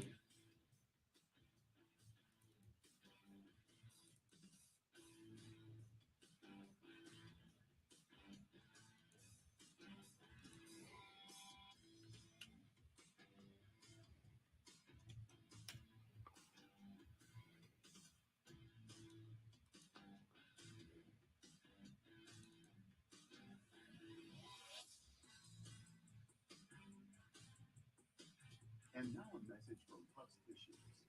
It's that time of year when spring's in full swing and explosions of light make allergies really zing. Each sniffle and swipe can be a moment of dread as ordinary tissues make noses angry and red. So keep Pups by your side to soften all your blows. With Air Pup Magic, they'll cushion your nose. Especially during allergy season, a nose in need deserves Pups indeed.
Ah.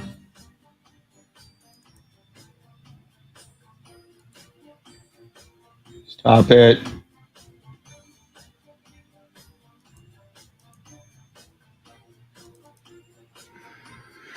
Ernest Garza, welcome in.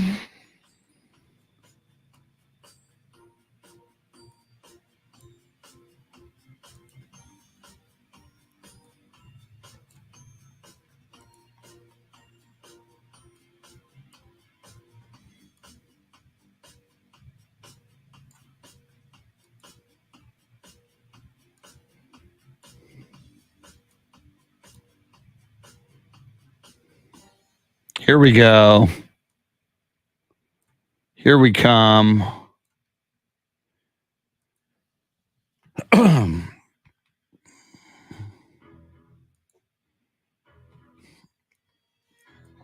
How cool, Ernest. I didn't know about that, man.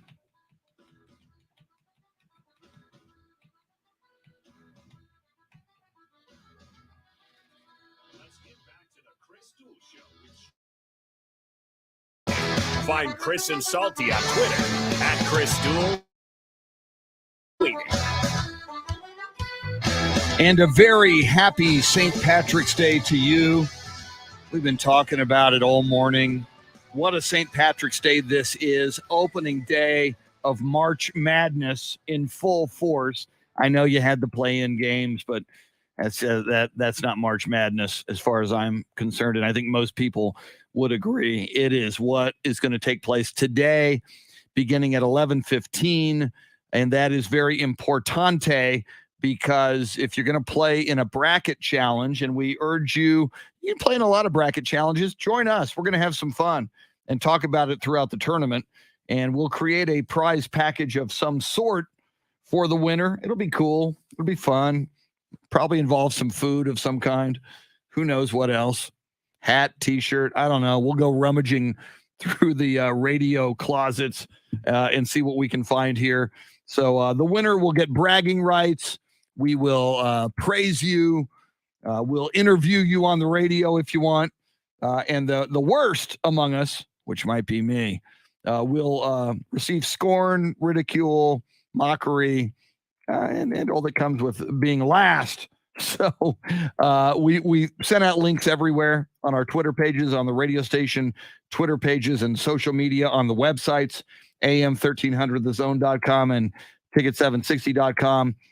But if you can't find those links, go to cbssports.com, because CBS is hosting the Final Four. And go there and just search Chris Duel Show with Shannon, Salty, Sweeney. You'll find us, and it's going to lock down at 11 a.m., so you've got just a little over 3 hours to do that. Without further ado, let's get to the Salty Shakedown. Before that, sports birthdays and this day in sports history. This one's kind of crazy. St. Patrick's Day, 1955. After Maurice Richard is suspended for the remainder of the season in the NHL, riots broke out in Montreal.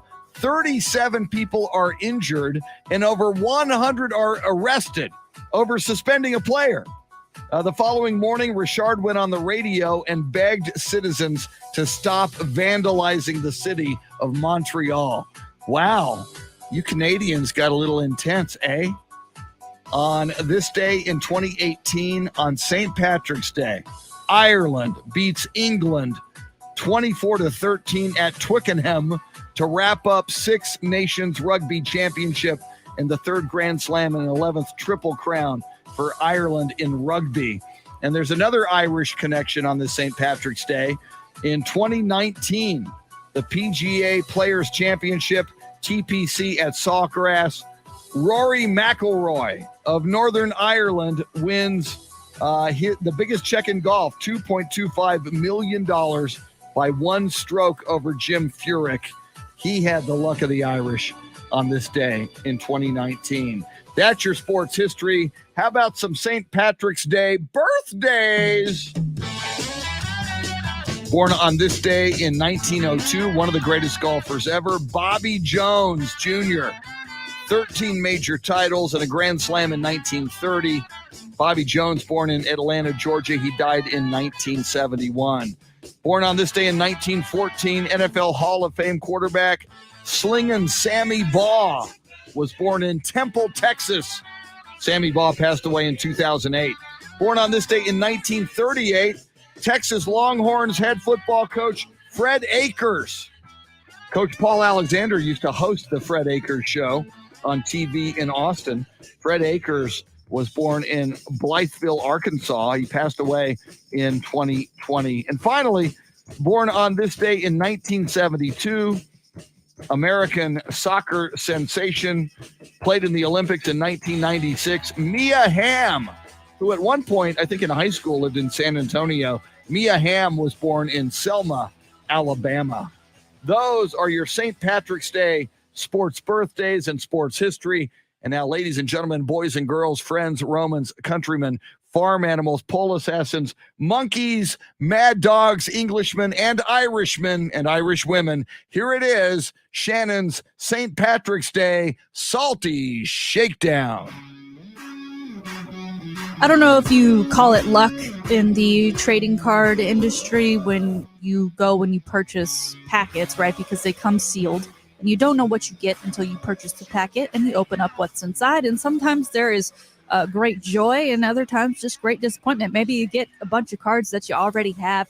You just don't know. Well, some big time cards in the NBA world are known as the NBA Flawless cards. And sir, when you buy these cards, they come in a case that is locked and needs a key to be opened. And there are only 10 cards in each case. And each case, by the way, cost $15,000.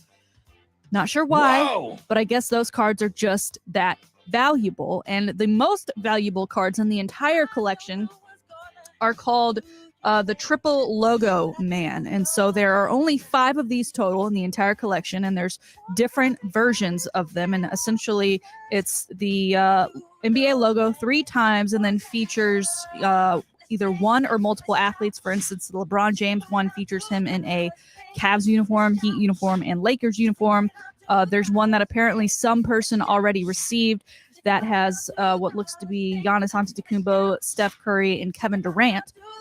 So, I don't know how much they're worth, but I guess they were worth a lot if you're paying $15,000 just for one of these cards that come in this fancy little case. Well, Drake, who we know is a huge sports fan and usually loves to jump on anyone who's bandwagoning, it'll be interesting to see who he picks at the tournament and who he may be cheering for come championship time. But sir, he bought $200,000 worth of these cards. That's 14 cases because he wanted to be one of the lucky ones to find one of these 3-man logo cards. Now, he did open one on an Instagram video, and that one did not have one of these logo cards in there, but he does have 13 more other cases, so who knows if he's getting it. But sir, when you pay that much money or buy that much of one, even if they're like the little $10 packs from Target and they're, Pokemon, whatever, I mean, are you taking some of the fun out of it? I feel like the disappointment is probably greater when you buy that much and then don't receive the one that you were actually looking for. Chris, where is the line for you? Say you had this fun money to just throw away on these cards. I guess there's an ROI on getting a 3-man logo, but I don't know if he got one of 14 cards. I mean, $200,000 to spend on some cards that I don't really know what you do with. Sir, your thoughts? It's just mind-blowing. I mean, so often we just hear about more money and more money being spent on sports memorabilia, and I think we can classify these sports NBA cards as memorabilia. I had no idea till you did this story, Shannon, that there were cards like this that were $15,000 for the little container of them. Drake, once again, and again, I'm not loving Drake. He tends to diss my San Antonio Spurs. So I'm kind of hoping Drake doesn't. I hope the card he really wants, which is probably the Kawhi card, I hope that one's not in there. But good luck, Drake. More power to you, sir. Celebrities, they're just like us. All right, Chris, this next story, it's more of a personal gripe for me and a plea for help. But driving in this morning, as we know, the new Austin offices for iHeart are right by the Pennybacker Bridge, and across the way is the Austin Country Club, which is, of course, home to Dell Match Play, which begins next week. And so they've been building the structures out there for a long time, and they've started adding road signs. And today when I was driving in, all along 360, you started to see the no parking signs because you can't park there. You're not supposed to park there regardless. But B, also, like, limestone and that rock has been known to come crumbling and falling off. I mean, I remember year one of this event, people went ahead and parked where they weren't supposed to, and I drove by and someone's windshield had been crashed by a giant rock that had fallen from the structure next to it. And listen, if you're going out to Del Match Play, there's lots of options for you. Obviously, ride sharing is a huge one. You can pay to park at certain places around town. You can also pay to park at one of the nearest malls, Barton Creek, and then be shuttled in. I know for media, we have a shuttle. I'm hoping that I could just walk over and say I need to walk to get my media pass because I'm right across the way. This is a perfect location for me for next week. But Chris has had me thinking about so many experiences, at least within Austin. I'm curious what your experiences have been in San Antonio of just the pain it is, even when you go to dinner sometimes, to park. I'm someone who I need to know the parking situation, and even more so than that, I need to know the exit strategy as well, because like for Texas football games, if you don't have the right parking spot, you're then stuck in the garage for hours after a game. I know people like myself have been avoiding the Irwin Center for years because they've gotten rid of a lot of parking garages to help put up those hospital buildings, which are great. We're not complaining about the hospital. We're just complaining about the parking situation that now exists because of it. And then Austin FC, who in year one, they're still kind of figuring out what they're doing with that parking situation. There aren't any garages immediately on the site of Q2 Stadium. There are plenty across the way over at the Domain, which you can pay for and then have a shuttle over to. But much like that Texas parking garage situation, you're then waiting a really long time just to get from the shuttle to that garage because you have to wait out all of the people that are walking to their car. I've personally found that paying for a digital parking spot for a bank across the street from the stadium is the best option as far as price point and in getting out of the area following a match. But Chris, when I went to the Spurs game, I was very pleased with the one. Shout out Brittany for giving me a hotel so close to the AT&T Arena. My only gripe was that after the game, because I had quick entry and quick release, was that I could not turn back the way that I came. I had to go around, which meant I got lost on the way home because I did not know where I was going. But what are your thoughts on the parking situation in sporting events, and how what can we do something better? What's the fix here? It's so rough and it's so awful and it drives me crazy. And, the Alamo Dome is notorious. It holds 65,000 people, and there are 3,000 parking spaces for the Alamo Dome. So it's maddening. It drives me crazy, and it forces me to be an Uber or a Lyft guy. I just tend to, when I go to a big event, it's like I give up. So I'll pay the money, just drive me in, Uber me out, and that's how I handle it. Ride share, carpool, I'm all for it. That's just something to keep in mind as Del Match Play and other events approach, especially out there at COTA next week for the NASCAR race as well. All right, finally today, Chris, it is St. Patrick's Day, so I just want to give you my itinerary so you know where I'm at. So you know that if you text me or send me a message about work, like this is the stage of my day, okay? We've got this show going on this morning. It's fantastic. But the second a restaurant bar opens at 11, I'm going to BJ's Brew House because I had a friend say, hey, do you want to get lunch on Thursday? I'm off. I'm like, yes, but I have one stipulation, and that is that there must be TVs galore. So that is where we are going. I'm sure if they have a green beer that I will be consuming one because that's just how you start the day. And making sure I stuff my face with as many carbs as I can while I'm there. And I'm sorry to my friend ahead of time that as much as you're going to be talking to me, I'm going to be looking over your shoulder at all of the different games that I've already tipped off. Following that, I will head home and I will start taking in basketball by myself with my, as we mentioned yesterday, my Black Bush whiskey that I've never had before. So who knows? We don't know what tomorrow's going to bring because of it, but I'm looking forward to it nonetheless. And Chris, I think the thing I'm most excited for as an Irish girl and as trying to be as authentic as I possibly can on this St. Patrick's Day is that the boyfriend who's big on cooking and big on trying new things, he's actually done this before, but he's going to do it a little differently this time. We have been brining a big, nice piece of brisket for the past week now. And in doing so, turns it into corned beef. It's going to be corned beef. I think we're moving away from a little bit more traditional with the cabbage. I think we're going to do Brussels sprouts and mashed potatoes. But that is the big feast for tonight on St. Patrick's Day, along with some basketball. I'm looking forward to the day as a whole. It's been fun so far this morning, but that's it. Today's Salty Shakedown. Wow, what a salty shakedown and what a finish. The boyfriend is brining brisket. I mean, that's, my goodness, that's the boy, you find, God bless my wife, Beth. I can't cook for you know what. I mean, we order out. She cooks a lot better than I do, but neither of us are big cooks. So it looks like you really scored one there with the boyfriend, and how perfect that making some corned beef for St. Patrick's Day. That's pretty cool. Oh yeah. And he's taking today off, Chris. He's not taking tomorrow off. I was like, are you sure that today's Smart the day you want to take man. off? But so he's probably sleeping, or he's already drinking Guinness. Who knows? We'll see. You got to like that. We'll expect a full report tomorrow if you answer the bell for the show the day after St. Patrick's Day. Coming up, our basketball savant, basketball guru, resident, KARL Schoening. Have you filled out your bracket yet? Are you right or are you wrong? Who does he like in this tournament? And what players should we keep an eye on that might be in the NBA next year? That and a whole lot more. Andy Everett joins us as well. Don't go anywhere. With you till 9, it's the Chris O'Duel Show.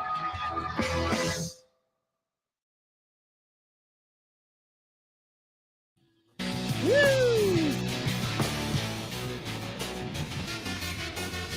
All right, Kevin, I will put a link there right now. We've done that throughout, and we will gladly do it again. Here comes the link. Copy that. Copy. And Kevin, here comes the link. There's a paste. Boom. And that would be the link. So please join us. All right. I'm going to get some ice for my iced tea. So yeah, Kevin Monk, anybody else? Come join us.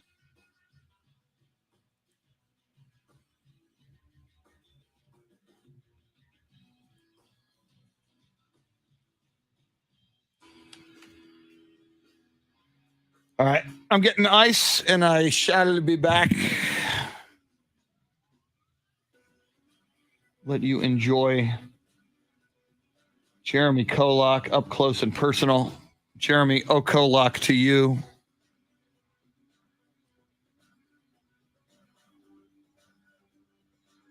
Absolutely. Thanks.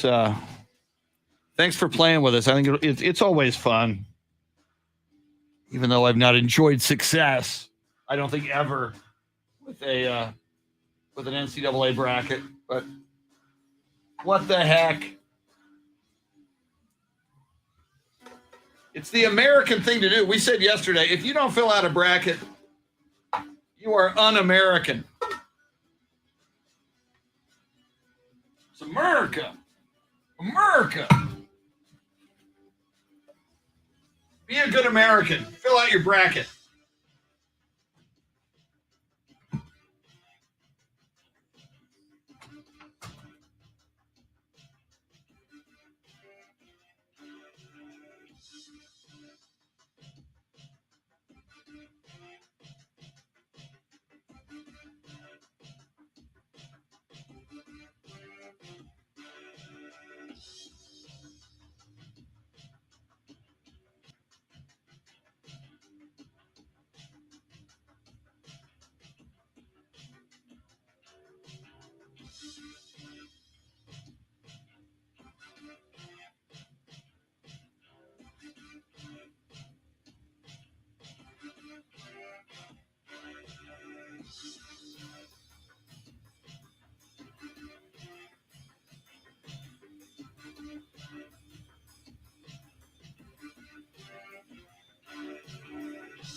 Yeah, you got to fill out the bracket, I believe, by 11, but I would do it by 10 just in case. All right, Kevin is saying that link's not working.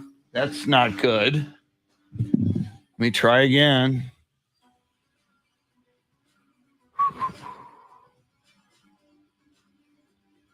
I don't think you need to be invited by anybody.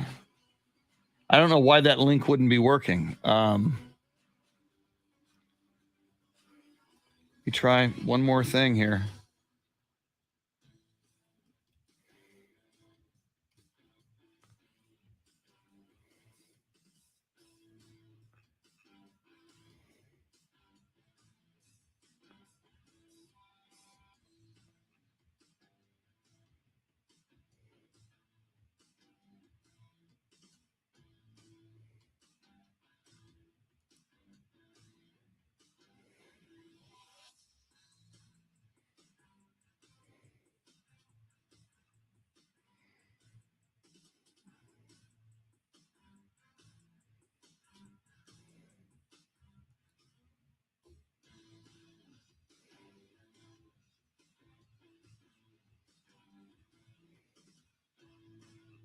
So, Kevin, I would just say fill out the bracket at that site and then search the show name and you should find it. I don't know why that link isn't working. That's the first I've heard of it not working.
Louisa, we have talked about it. We haven't this morning.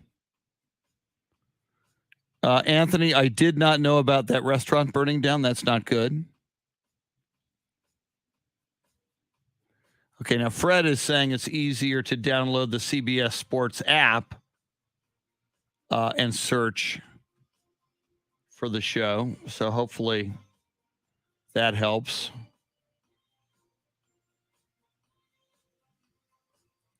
Let me find my KARL Schoening. There's KARL about to join us.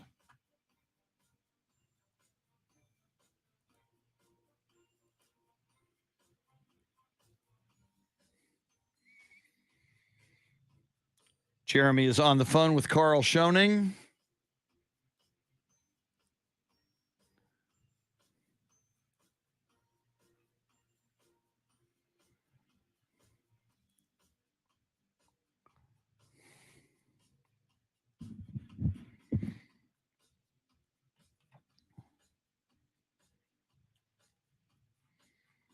Here we go. Thank you, sir. Woo! We're going to talk some hoops and more with KARL Schoening here in just a sec. There we go. Going to mute for a moment due to our evil Facebook overlords. Thank you, Mark Zuckerberg.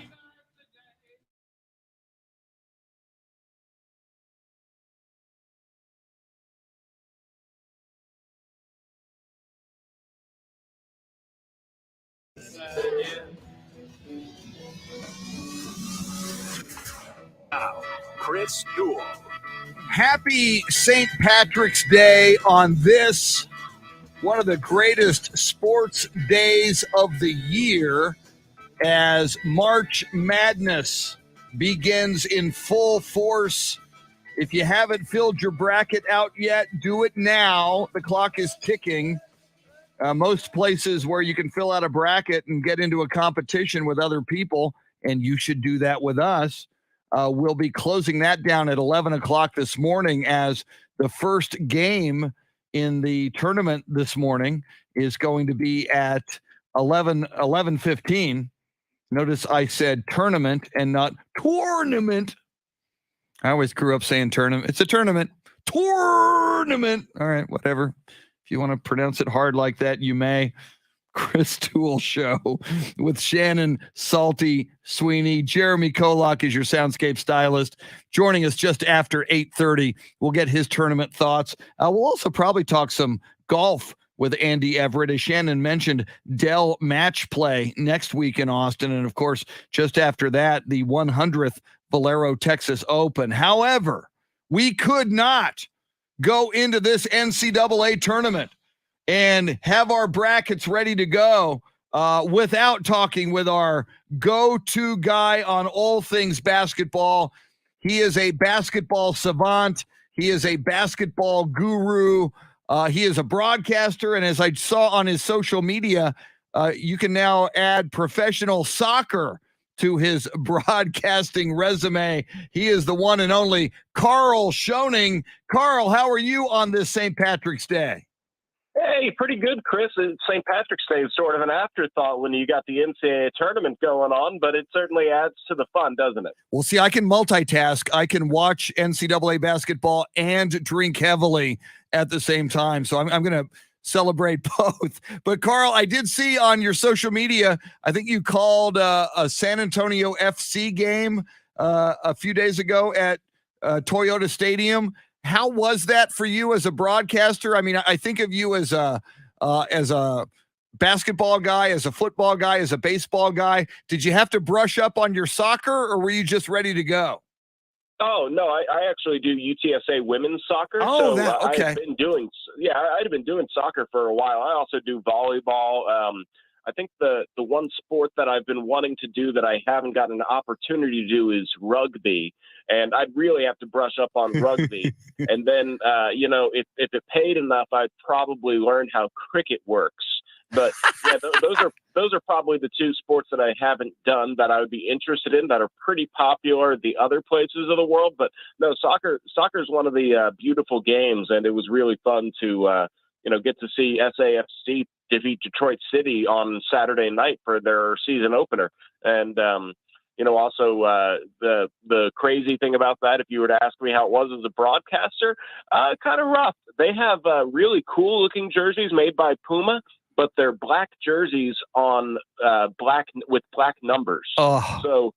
So you couldn't identify the players. And by the end of the game, I was starting to figure out who was who because of their, general body build, or, this guy's wearing green shoes, that guy has long hair.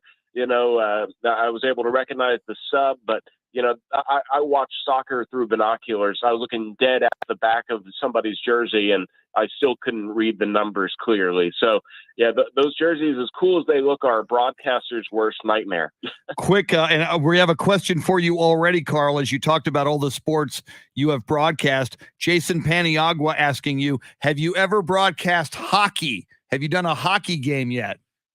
I have done all of my broadcasting in Texas. Hockey is one of the sports that you don't really see too many unless you're at the professional level. And no, I have not gotten a chance to do hockey. So, that would be an interesting one as well. I do know some of the rules of hockey, but I would have to brush up. And that one's really hard because everybody's wearing helmets and pads. So, they're kind of in the crouch skating balance position. So height doesn't really do too much there. So that's actually a really hard sport. I'm always amazed at hockey broadcasters as well.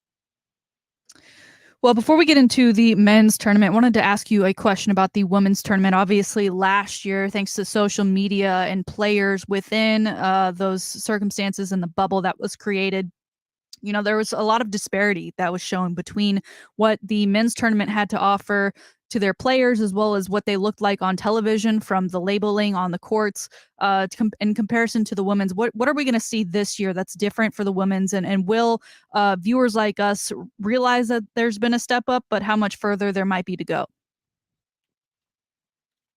I haven't really done any specific research, but it is nice that there is no longer the worry of the sort of bubble in the sense that they had last year, where obviously the tournament was it was mostly in Texas, if I'm not mistaken, just sort of on this I-35 corridor. I know San Marcos and UTSA had a couple games that they hosted, but yeah, that was terrible look for the NCAA, and just terrible overall that the women were just sort of, it seemed like an afterthought to the NCAA because the men did have better facilities and better treatment in general. So hopefully the NCAA, who makes billions of dollars in March, will definitely make sure that both teams are treated equal. But I think that'll be a bit easier now that we're sort of lifted from some COVID restrictions. The vaccines are so widespread now that we'll be back to normal, and hopefully that means that they'll be getting the proper facility access that they deserve instead of some makeshift stuff that they sort of had to do last year. Because,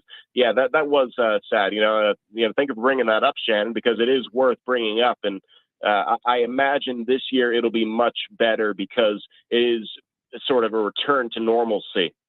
He is broadcaster and basketball aficionado KARL Schoening. And KARL, I as you mentioned, and again, you put basketball ahead of St. Patrick's Day, and I get it, man. You love basketball on every level, and we love talking basketball with you.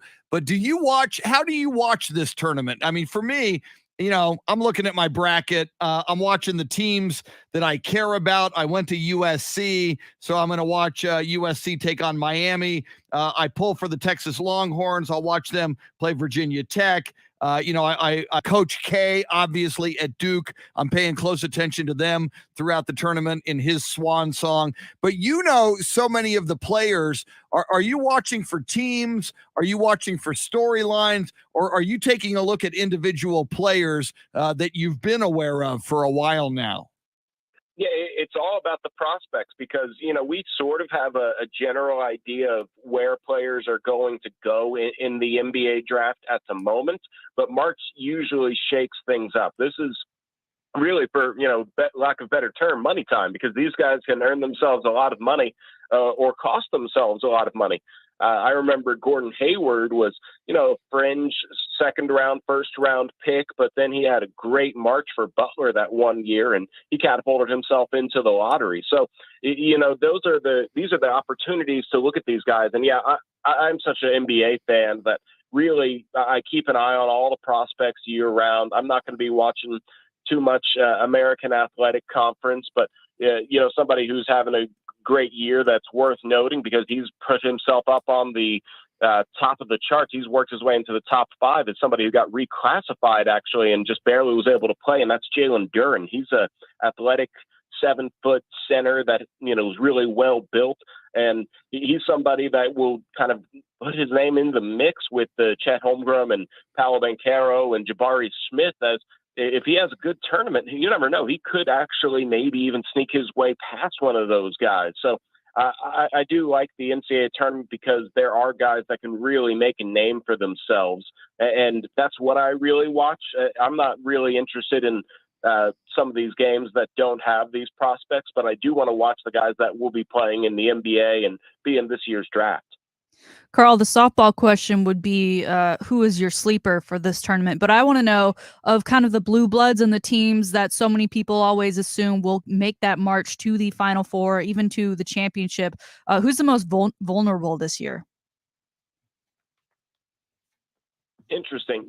I think a lot of people have Baylor, the defending champs, not even making the Sweet 16. That's sort of the easy guess, I would suppose. But, Baylor's in that they're the best team in the Big 12. And that's the thing that I think really puts them ahead of everybody else. The Big 12, I think, was the best basketball conference in the NCAA this year. So really, that's where I would kind of say that people have maybe put some money or their bracket bets on that. But obviously, one that Vegas actually thinks is a likely upset is South Dakota State over Providence, because that's a 13 and a 4, and a lot of people are just trying to figure out who's their upset that they're going to circle. And I've seen a lot of people say Providence might be the first round exit, and then every year a 12 beats a 5. So who's that going to be on your roster? So I don't know who it is exactly. I can't predict the future, and that's why I always hate it. But it would suck for somebody like Richmond to knock off Iowa, because I really enjoy watching guys like again, as I was saying, the draft prospects, Keegan Murray's on Iowa, and he would be a really fun player to watch go deep in the tournament. But, just throwing it out there, what if Richmond has a really good game and Iowa doesn't really? And then Keegan Murray, who's somewhere in the top 6 right now. In fact, I'm looking at a mock draft that has him going to the Spurs with the 6th overall pick. That's sort of a situation where if he gets knocked out in the first round, he might slide a little bit lower. Who knows? So that's always kind of the fun thing, picking the upsets, the big ones of these guys that have been good all year, but maybe just don't come quite as ready as the other team. Talking NCAA tournament with KARL, Schoening. And of course, don't forget, as we think about the Spurs have those 3 first-round picks this year in the NBA draft. So a lot of these stars you see playing in this tournament, and some of them playing even better in this tournament, as KARL mentions, could wind up in a Spurs uniform in short order. KARL, I wonder how interested you are in the Coach K storyline. Mike Krzyzewski will retire at the end of this tournament. Duke in the West Regional. So if they were to go to the Final Four, they would have to get through Gonzaga somehow. But as I look at Coach K, KARL, Texas for so long, they seem like they always make the tournament. It seems that way. Yet, with Rick Barnes, with Shaka Smart, and now Chris Beard trying to, break through, it seems Texas has a hard time going deep in this tournament. You look at coaches like Coach K, John Calipari, Bill Self, some of these guys who always seem to find a way to go deep. How much should we be celebrating Coach K as we watch him take his victory laps here in this tournament? I certainly hope it's a victory lap. I've only filled out one bracket so far. I'll have to get on the Ticket 760 bracket just for fun. So send me that in the DMs afterwards. But I kind of have Duke winning the national championship. Woo! just out of sort of hope that that's how Coach K rides off into the sunset, because obviously he's one of the greatest coaches of all time. I would say he's the best college coach of all time. And now that we know that this is his last go around in March, no better way to go out than to win it all, right? So he has Paolo Banchero, who's a really good player. He's going to be a top 5 pick in this upcoming draft. Some people think that he could even work his way to number 1 overall if he has a great March, and that's obviously the case. But the truth is, it is a one-and-done tournament. So somebody like Duke does have a bit of a tough road. As you mentioned, they have to beat Gonzaga, but I'm not too worried about Gonzaga if that's what it comes down to. Duke has to make their way through maybe a Texas Tech before they even get there. So we'll see what happens to Duke, but I think that they can get their way to the national championship or at least a Final Four, and I would love that. KARL, so many games to be played today and tomorrow. It is the round of 64, and it's impossible, according to science, because we only have 2 eyeballs to watch them all at once. Are there any games and matchups that you are excited for specifically to sit through while the other games just kind of keep score on the side? I mentioned earlier that Richmond-Iowa game. That one tips off at 2:10 today, mainly to watch Keegan Murray, because he's been a fun player, one of the best scorers. I think he actually broke the Big Ten tournament scoring record with 105 points in the Big Ten tournament. So you really do want to watch him. And then you hope that there's some upsets you can flip to. That's the cool thing about the round of 64 is there's so many games going on at the same time that you see that little score bug that kind of lets you know that, oh, that one's a close game late. So you kind of want to flip over to that. Again, Memphis, they're taking on Boise State. That's the Jalen Duren connection. If you're watching NBA prospects, he's obviously playing for 9-seed Memphis. And then, I do want to watch Chet Holmgren. I do think that Georgia State coming out of the Sun Belt is underrated at that 16 seed. And the one thing about Chet Holmgren is that he's averaging less than 10 points per game against Power 5 schools. He's only played 5. That's kind of the disadvantage of going up in a West Coast conference. So I think Gonzaga should win that game, but I don't know how good Gonzaga will be against the bigger schools when they finally get there. They do have probably the two best players on the court at any given time in Drew Timme and Chet Holmgren, but I kind of wonder what they'll look like if they do run into some other NBA prospects on some blue blood teams. So, that's a little bit down the line. And then obviously Shaka Smart taking on UNC, and that Marquette UNC matchup is another 8-9 that should be fun. Talking NCAA tournament March Madness with KARL Schoening. And KARL, I did just DM you on Twitter a link to our bracket, and we invite everybody to join us. It's at cbssports.com. Just search the Chris Duel Show with Shannon Salty Sweeney, and you can find it. You brought up Drew Timme of Gonzaga. He's a big guy. He's obviously very visible, a power forward, 6'10", 235 from Richardson, Texas. Is he a guy you see with an NBA future? And I often wonder, the Spurs have been so guard heavy lately. It almost feels like the Spurs could use another big with their 3 first-round picks. Do you see Drew Timme having a significant career in the NBA, and do you think he might be somebody the Spurs would take a look at?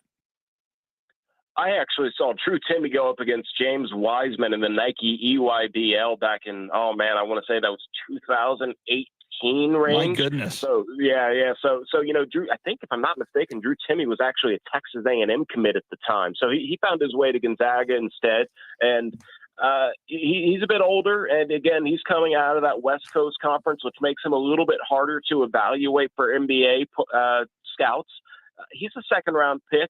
It's somewhere in the 40s to 60s he'll get drafted, and I'm sure he would be a solid pickup for somebody, but it is one of those things where just because you are drafted or maybe you're not drafted, it doesn't mean you're a bad college player. There's just a certain different evaluation of way that these guys are looked at. And Drew Timme, solid size, maybe not quite an NBA athlete, but it doesn't mean that he won't have a few years in the NBA and an opportunity to develop there. But I don't necessarily see teams trading up to get him. He's somebody that maybe if he's there in the 40s and you feel like you need to fill a need of some frontline depth, that you go after Drew Timme, but I don't particularly find him to be worth a first-round pick, if you will. So Spurs, that Lakers pick gets better by the day, doesn't it? Oh, man. They have the Lakers second-round pick. They obviously have the protected Boston pick, but that's only top 4 protected, and then the lottery-protected Raptors pick. I wouldn't imagine the Spurs would use a first-round pick on someone like Drew Timme, but the Spurs with 4 pretty good picks in this upcoming draft, you never know what they could go with that direction. Going to be fascinating to see what the Spurs do in this draft with those amazing draft picks that they have. Finally, KARL Schoening. I did see Clint Proctor in here, who's a Texas Tech guy, kind of wants to have a bet with Shannon on who goes further, Texas Tech or the Texas Longhorns. Of the Texas teams, let me put it to you this way. Who do you think goes deepest of the Texas teams? Baylor, Texas, Texas Tech, or the Houston Cougars? Who do you like the most in this tournament among the Texas teams? Well, now it's time for Chris Beard to show why the Longhorns really made such an aggressive push after him, basically getting Shaka Smart a new gig at Marquette so they could open up their head coaching position, right? So I think Chris Beard has sort of the resume to make a late push into the tournament.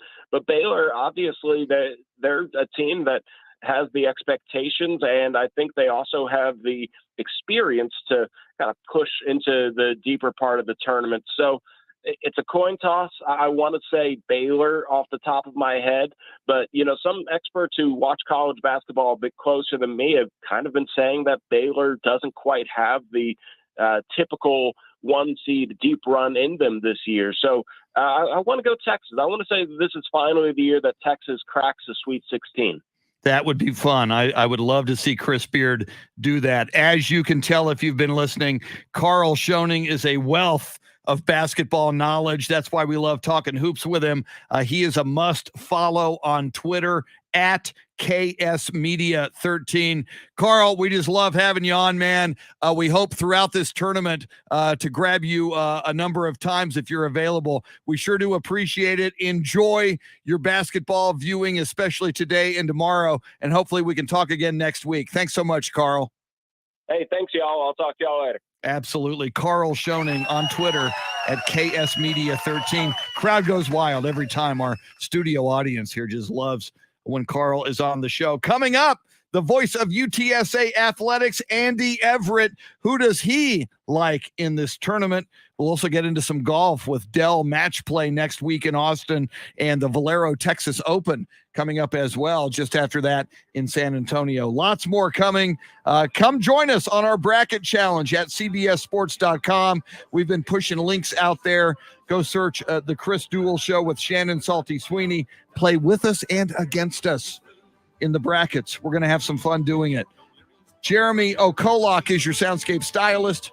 Shannon Salty Sweeney getting ready for a big St. Patrick's Day. I'm Chris O'Duel. Till 9, it's the Chris O'Duel Show.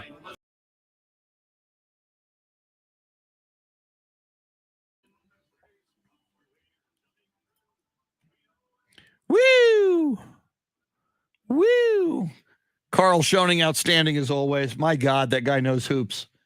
Okay, I got to send one more email here. Let's do that.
I am missing one. What's going on there? All right, let's do this.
All right, let's try this again.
Let's continue. Mopping is a hassle. You have to fill the bucket, pushing a wet, heavy mop around, then cleaning the mop. Axel J. Miller, welcome in. A hassle on top of it. Jason wonders if KARL will get a free copy of Bill Schoening's book. I think he might. Let's see. In Denver, where Axel J. Miller is, 32 degrees and snowing. Wow. Robert Browning joins us from Tokyo, Japan this morning. Robert, we've been sending out our bracket. I got Gonzaga. KARL Schoening has Duke. I kind of want to see Duke do it. But I got Gonzaga. If you're just joining the show,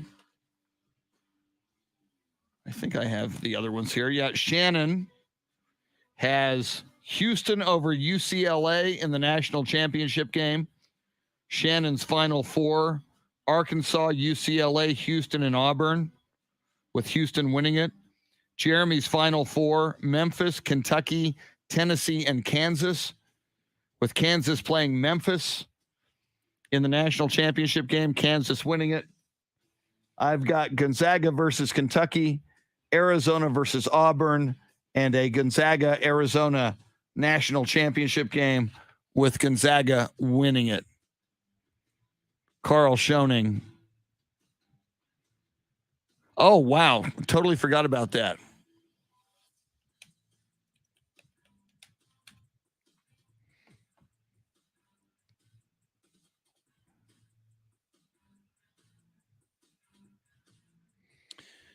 See, Maxwell says, interested in seeing some Auburn in the tourney. Not only Jabari Smith if the Spurs win the lottery, but Walker Kessler could be available with the Raptors pick. Averages 4.5 blocks a game. My goodness. Yeah, especially Spurs fans. A lot to watch in this tournament.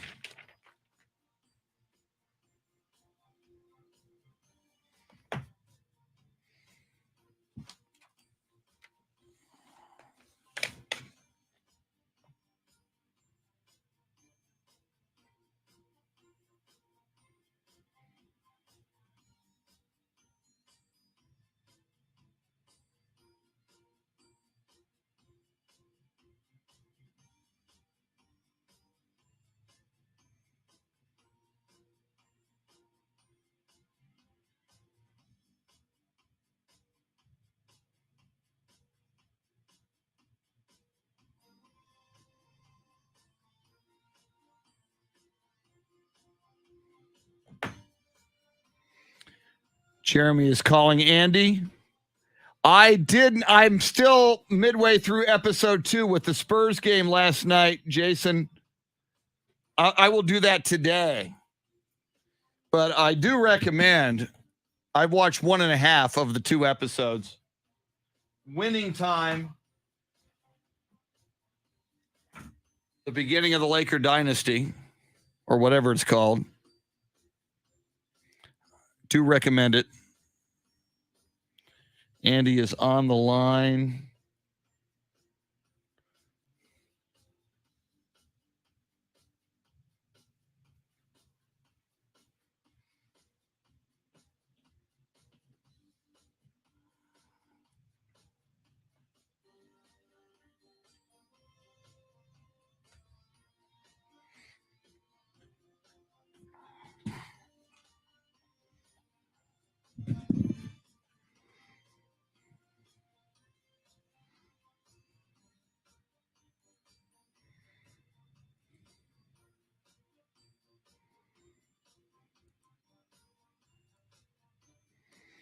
Where's my Andy Everett photo?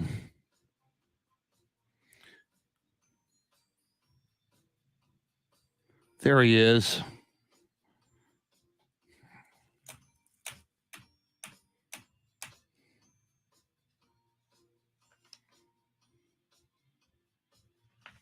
All right, the NASCAR keyword is coming up. If you want to win those NASCAR tickets, which I forgot to get to in the last segment because I was so caught up in basketball. Here we go. Here we go.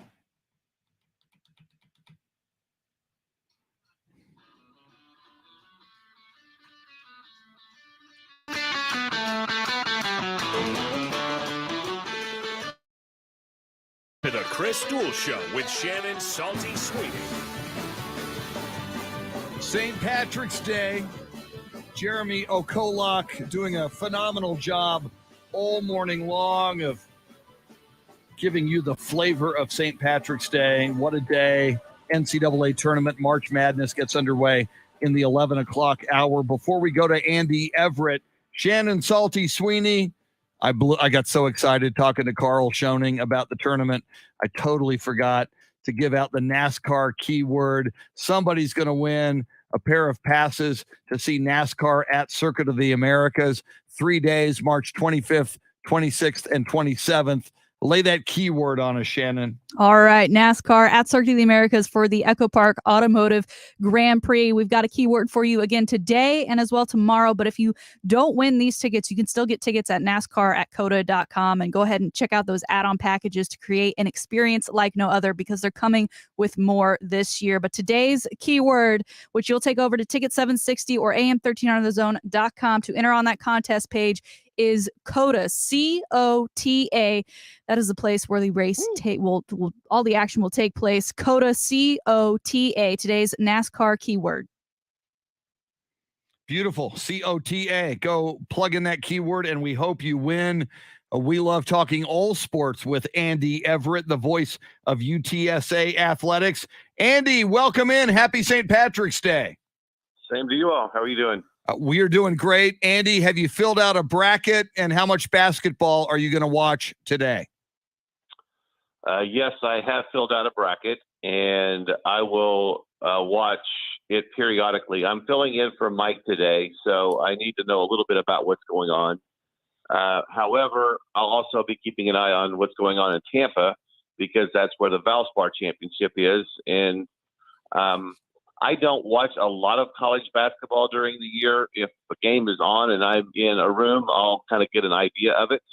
But most of the college basketball I see usually involves UTSA. And so I think there's some intriguing matchups in the brackets and some games that'll be fun to watch today and tomorrow. But I'll keep, I'd say, a 25 to 40% eye on it for the next couple days. And looks like we're going to have good weekend weather, and unless I have something else better to do, it'll be golf season pretty soon as well. Be honest, Andy, when the tournament reaches its end and we have a championship who has been crowned and one shining moment plays in the background and we get a recap of the tournament as a whole and lots of great moments from the ultimate winner, do you shed a couple tears knowing that the college basketball season has officially been closed out and that these kids are living out a lifelong dream? Yeah, to some extent, yeah. The biggest thing was 11 years ago when UTSA made it to the Final Four, or not final, or to the NCAA tournament. UTSA played in the first four in Dayton and beat Alabama State, and had a really good showing from one of their players, Melvin Johnson. I think scored like 30-something points. And when the One Shining Moment video played at the end of that year's tournament, there was a couple of UTSA highlights from that video. So that was pretty cool then.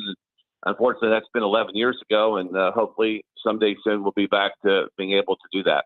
Yeah, looking at the trajectory of that UTSA athletic department, I got a feeling basketball program's going to ascend like so many other sports at UTSA as we talk with Andy Everett. All right, Andy, you said you filled out a bracket. Who's going to win this thing? Is Coach K going to have the ultimate shining moment win the thing for Duke, and then go riding off into the sunset. Who do you have winning this tournament? Well, this bracket that I filled out is solely based on who I think will win, not who I want to win. And I think Auburn is going to win. I think they've been the most consistent team for the most part of the year. Them and Gonzaga are both up there. I like Baylor as well. I'm not a big fan of what the Auburn program has become. And I don't know how you define cheating these days, because you can basically give players whatever they want. And half the things that Auburn has been in trouble for in the past, they now are able to do or do a different way. I think Auburn threw Chuck Person under the bus. I don't think he was the only one involved with all the things that were going on there. But that said, I think Auburn is going to win and beat Baylor in the final. That's just how my bracket filled out. And I try not to go all number ones. I got Baylor, Gonzaga, Arizona, and Auburn in the Final Four. Actually, I got Texas Tech in the Final Four, beating Gonzaga in the semifinals, or in the regional final. So, it'll be a fun tournament, but I've got Auburn winning. Okay, so you have Auburn winning. How much of that headline will be about the sweat of Bruce Pearl? Because that is what he has become known for, as well as leading his Auburn team to some great wins lately. I just think it's going to be, if his basketball players are better than everybody else's players, then he's going to win, especially if they're playing well. And I think coaches, I want to, look at what Coach Pop has done. He obviously is an incredibly good coach, but he will tell you the first thing is that if he hadn't had incredibly good players, none of this would have happened. And if Bruce Pearl's players don't play their best, then they could lose, in the second or third round of this event. I doubt very seriously if they're going to lose to Jacksonville State. But after that, they have to play good basketball, because they're looking at a USC matchup possibly, a Wisconsin-Iowa State matchup possibly, and a Kansas matchup possibly. So I think there's a lot of pitfalls along the way. And I know coaches get so much credit, especially in college basketball, as they should, for recruiting these players. But at the end of the day, those players have to perform, or it doesn't matter. Andy, thank you for mentioning my beloved USC Trojans, a possible matchup against Auburn coming pretty quickly in this tournament. All right, Andy, you did mention golf. You'll be keeping an eye on golf. You'll be playing golf in all probability this weekend. You're the host of the golf show, 8 o'clock in the morning on Saturday mornings on Ticket 760. If you're outside San Antonio, you can find that on the iHeartRadio app. Some big time golf coming to Texas, South and Central Texas. Dell Match Play is next week, and then it is the 100th Valero Texas Open. Is this your favorite time of the year for golf, just because it comes to your backyard? Oh, absolutely. I think we're 3 weeks away from the Masters as well. We're a month and a half away from the PGA. The U.S. Open and Open Championships are right behind all of that. Match play is going to be one player short. Cameron Smith announced that he's not going to play. Cameron just won the Players Championship this Monday, and he's had his sister and mother in town from Australia for the last 10 days, and he has not seen them in over 2 years. And he said, I was going to go to the match play and then come home and then go to Augusta, but they're not leaving until after the match play is over. And before we go to Augusta, I assume we'll not see Cameron Smith at the Texas Open. But everything else indicates that this field will be really, really good. And I would imagine you'll see Justin Thomas, and if Bryson DeChambeau is healthy enough to play, he'll be there. Jordan Spieth and all those guys. And then a lot of those players are coming to San Antonio the following week with Jordan and others leading the charge. Rory McIlroy will be here in San Antonio as well. So if you like to watch really good players make some really good golf shots, go do that. And one of the things I always encourage people to do when they go to a golf tournament is go watch these guys on the driving range warm up. First of all, the golf shots are immaculate. I mean, they never miss. And then number two, it kind of shows you how they warm up. And most of us slam on the brakes about 5 minutes before our tee time, jump in the golf cart, run to the first tee, take 2 swings with the driver and go. And that's not the way pros warm up. So it's a kind of a very educational thing to see that happen. You mentioned seeing them drive the ball. The putting green practice area at Dell Match Play is in a great spot. I mean, it's right by where everyone has to walk to get to the main area at ACC, as well as that first tee where so many people like to crowd in and watch on day one. Myself, it's also right by the media food. So I sat down and had breakfast last year and watched both Rory as well as Jordan Spieth and Justin Thomas warm up and their putting. So that was like, front row seat. And I'm like, is no one else watching this? Now, as someone, I'm going next Thursday, and you have been to many golf tournaments, and you played probably in many golf tournaments. What is your preferred style in watching? Because there's the sit at one hole, there's the follow a grouping. I'm not sure, ACC, I'm not sure how many times you've been out there, but it is quite the trek to get from lakeside back to that front side, as there's a giant hill. So I don't know that I want to walk around, but what is your preferred method when you go to these tournaments? Well, I have two different methods. The first one is if there's somebody you specifically want to watch, the best thing is to get to the first fairway or the first green about 30 minutes before they tee off and wait for them. And as they pass by, then skip a couple of holes ahead and do the same thing throughout the whole 18 holes. Because if you try to follow one particular person, you're probably going to get shut out more than not trying to get too close to the ropes, because you're not going to be actually able to see that many shots as close as you want to be. The other thing I do is, to me, 18 holes is a 5-mile walk. So if you want some exercise, start on the first hole and just walk the whole golf course and see who you see. There's two methods to the madness, but especially if it's a marquee player like Jordan or Rory, or in the past Tiger when he was over there, if you're not going this hole and then skip a hole or two and kind of move your way around the course to get the best vantage point, chances are you're not going to see a lot. He is Andy Everett, the voice of UTSA Athletics. As I mentioned, host of the Golf Show, Saturday mornings, 8 o'clock on Ticket 760. And today, in for Mike Taylor, as Mike Taylor around 6 o'clock this morning flew out of San Antonio and on his way back to Hawaii. Andy, what do you have on tap for the Mike Taylor Show this afternoon beginning at 4 o'clock? I'm going to talk a lot of baseball because Mike Taylor does not. And baseball season is 2.5 or 3 weeks away, whatever it is, 2 weeks away, I guess. And I look forward to opening day every year. And there's been all kinds of baseball news and things like that. There's all the new rules are in place. And then Sam Freeze likes baseball too. So both of us will talk a lot of baseball. We'll certainly keep you up to date on what's happening with March Madness and the NCAA tournament. And we'll scour the web for some other great things to happen between now and then. Andy, and final question, Andy, Carlos Correa, Astros going to re-sign him? Why is it taking so long? I think they are. I think Carlos is shopping, and I think Carlos is looking for a big deal. But I think the suitors are kind of gone away because I don't know who's left to sign him for the money he wants. And the Astros are going to be able to pay him a lot. But I think the Yankees decided we don't need another right-handed batter. We've got 47 of them in a park that caters to left-handers. And so we're not going to go after him. And then some of the other teams that he was rumored to go to have either solidified the shortstop position or have decided to go with younger players. So I think the Astros have as good a chance as any to re-sign him.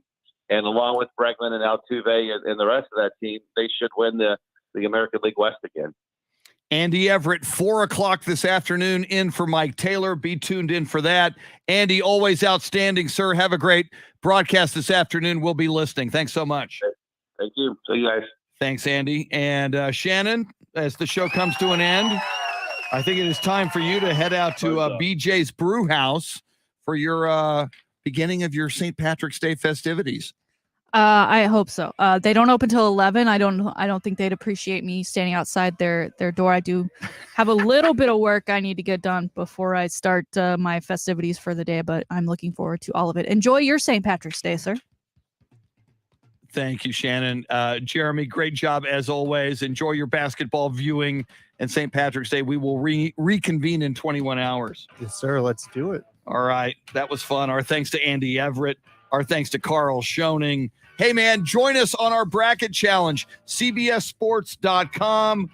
Go find the Chris Duel Show bracket. Join us. It's going to close down at 11. You got to do it fast.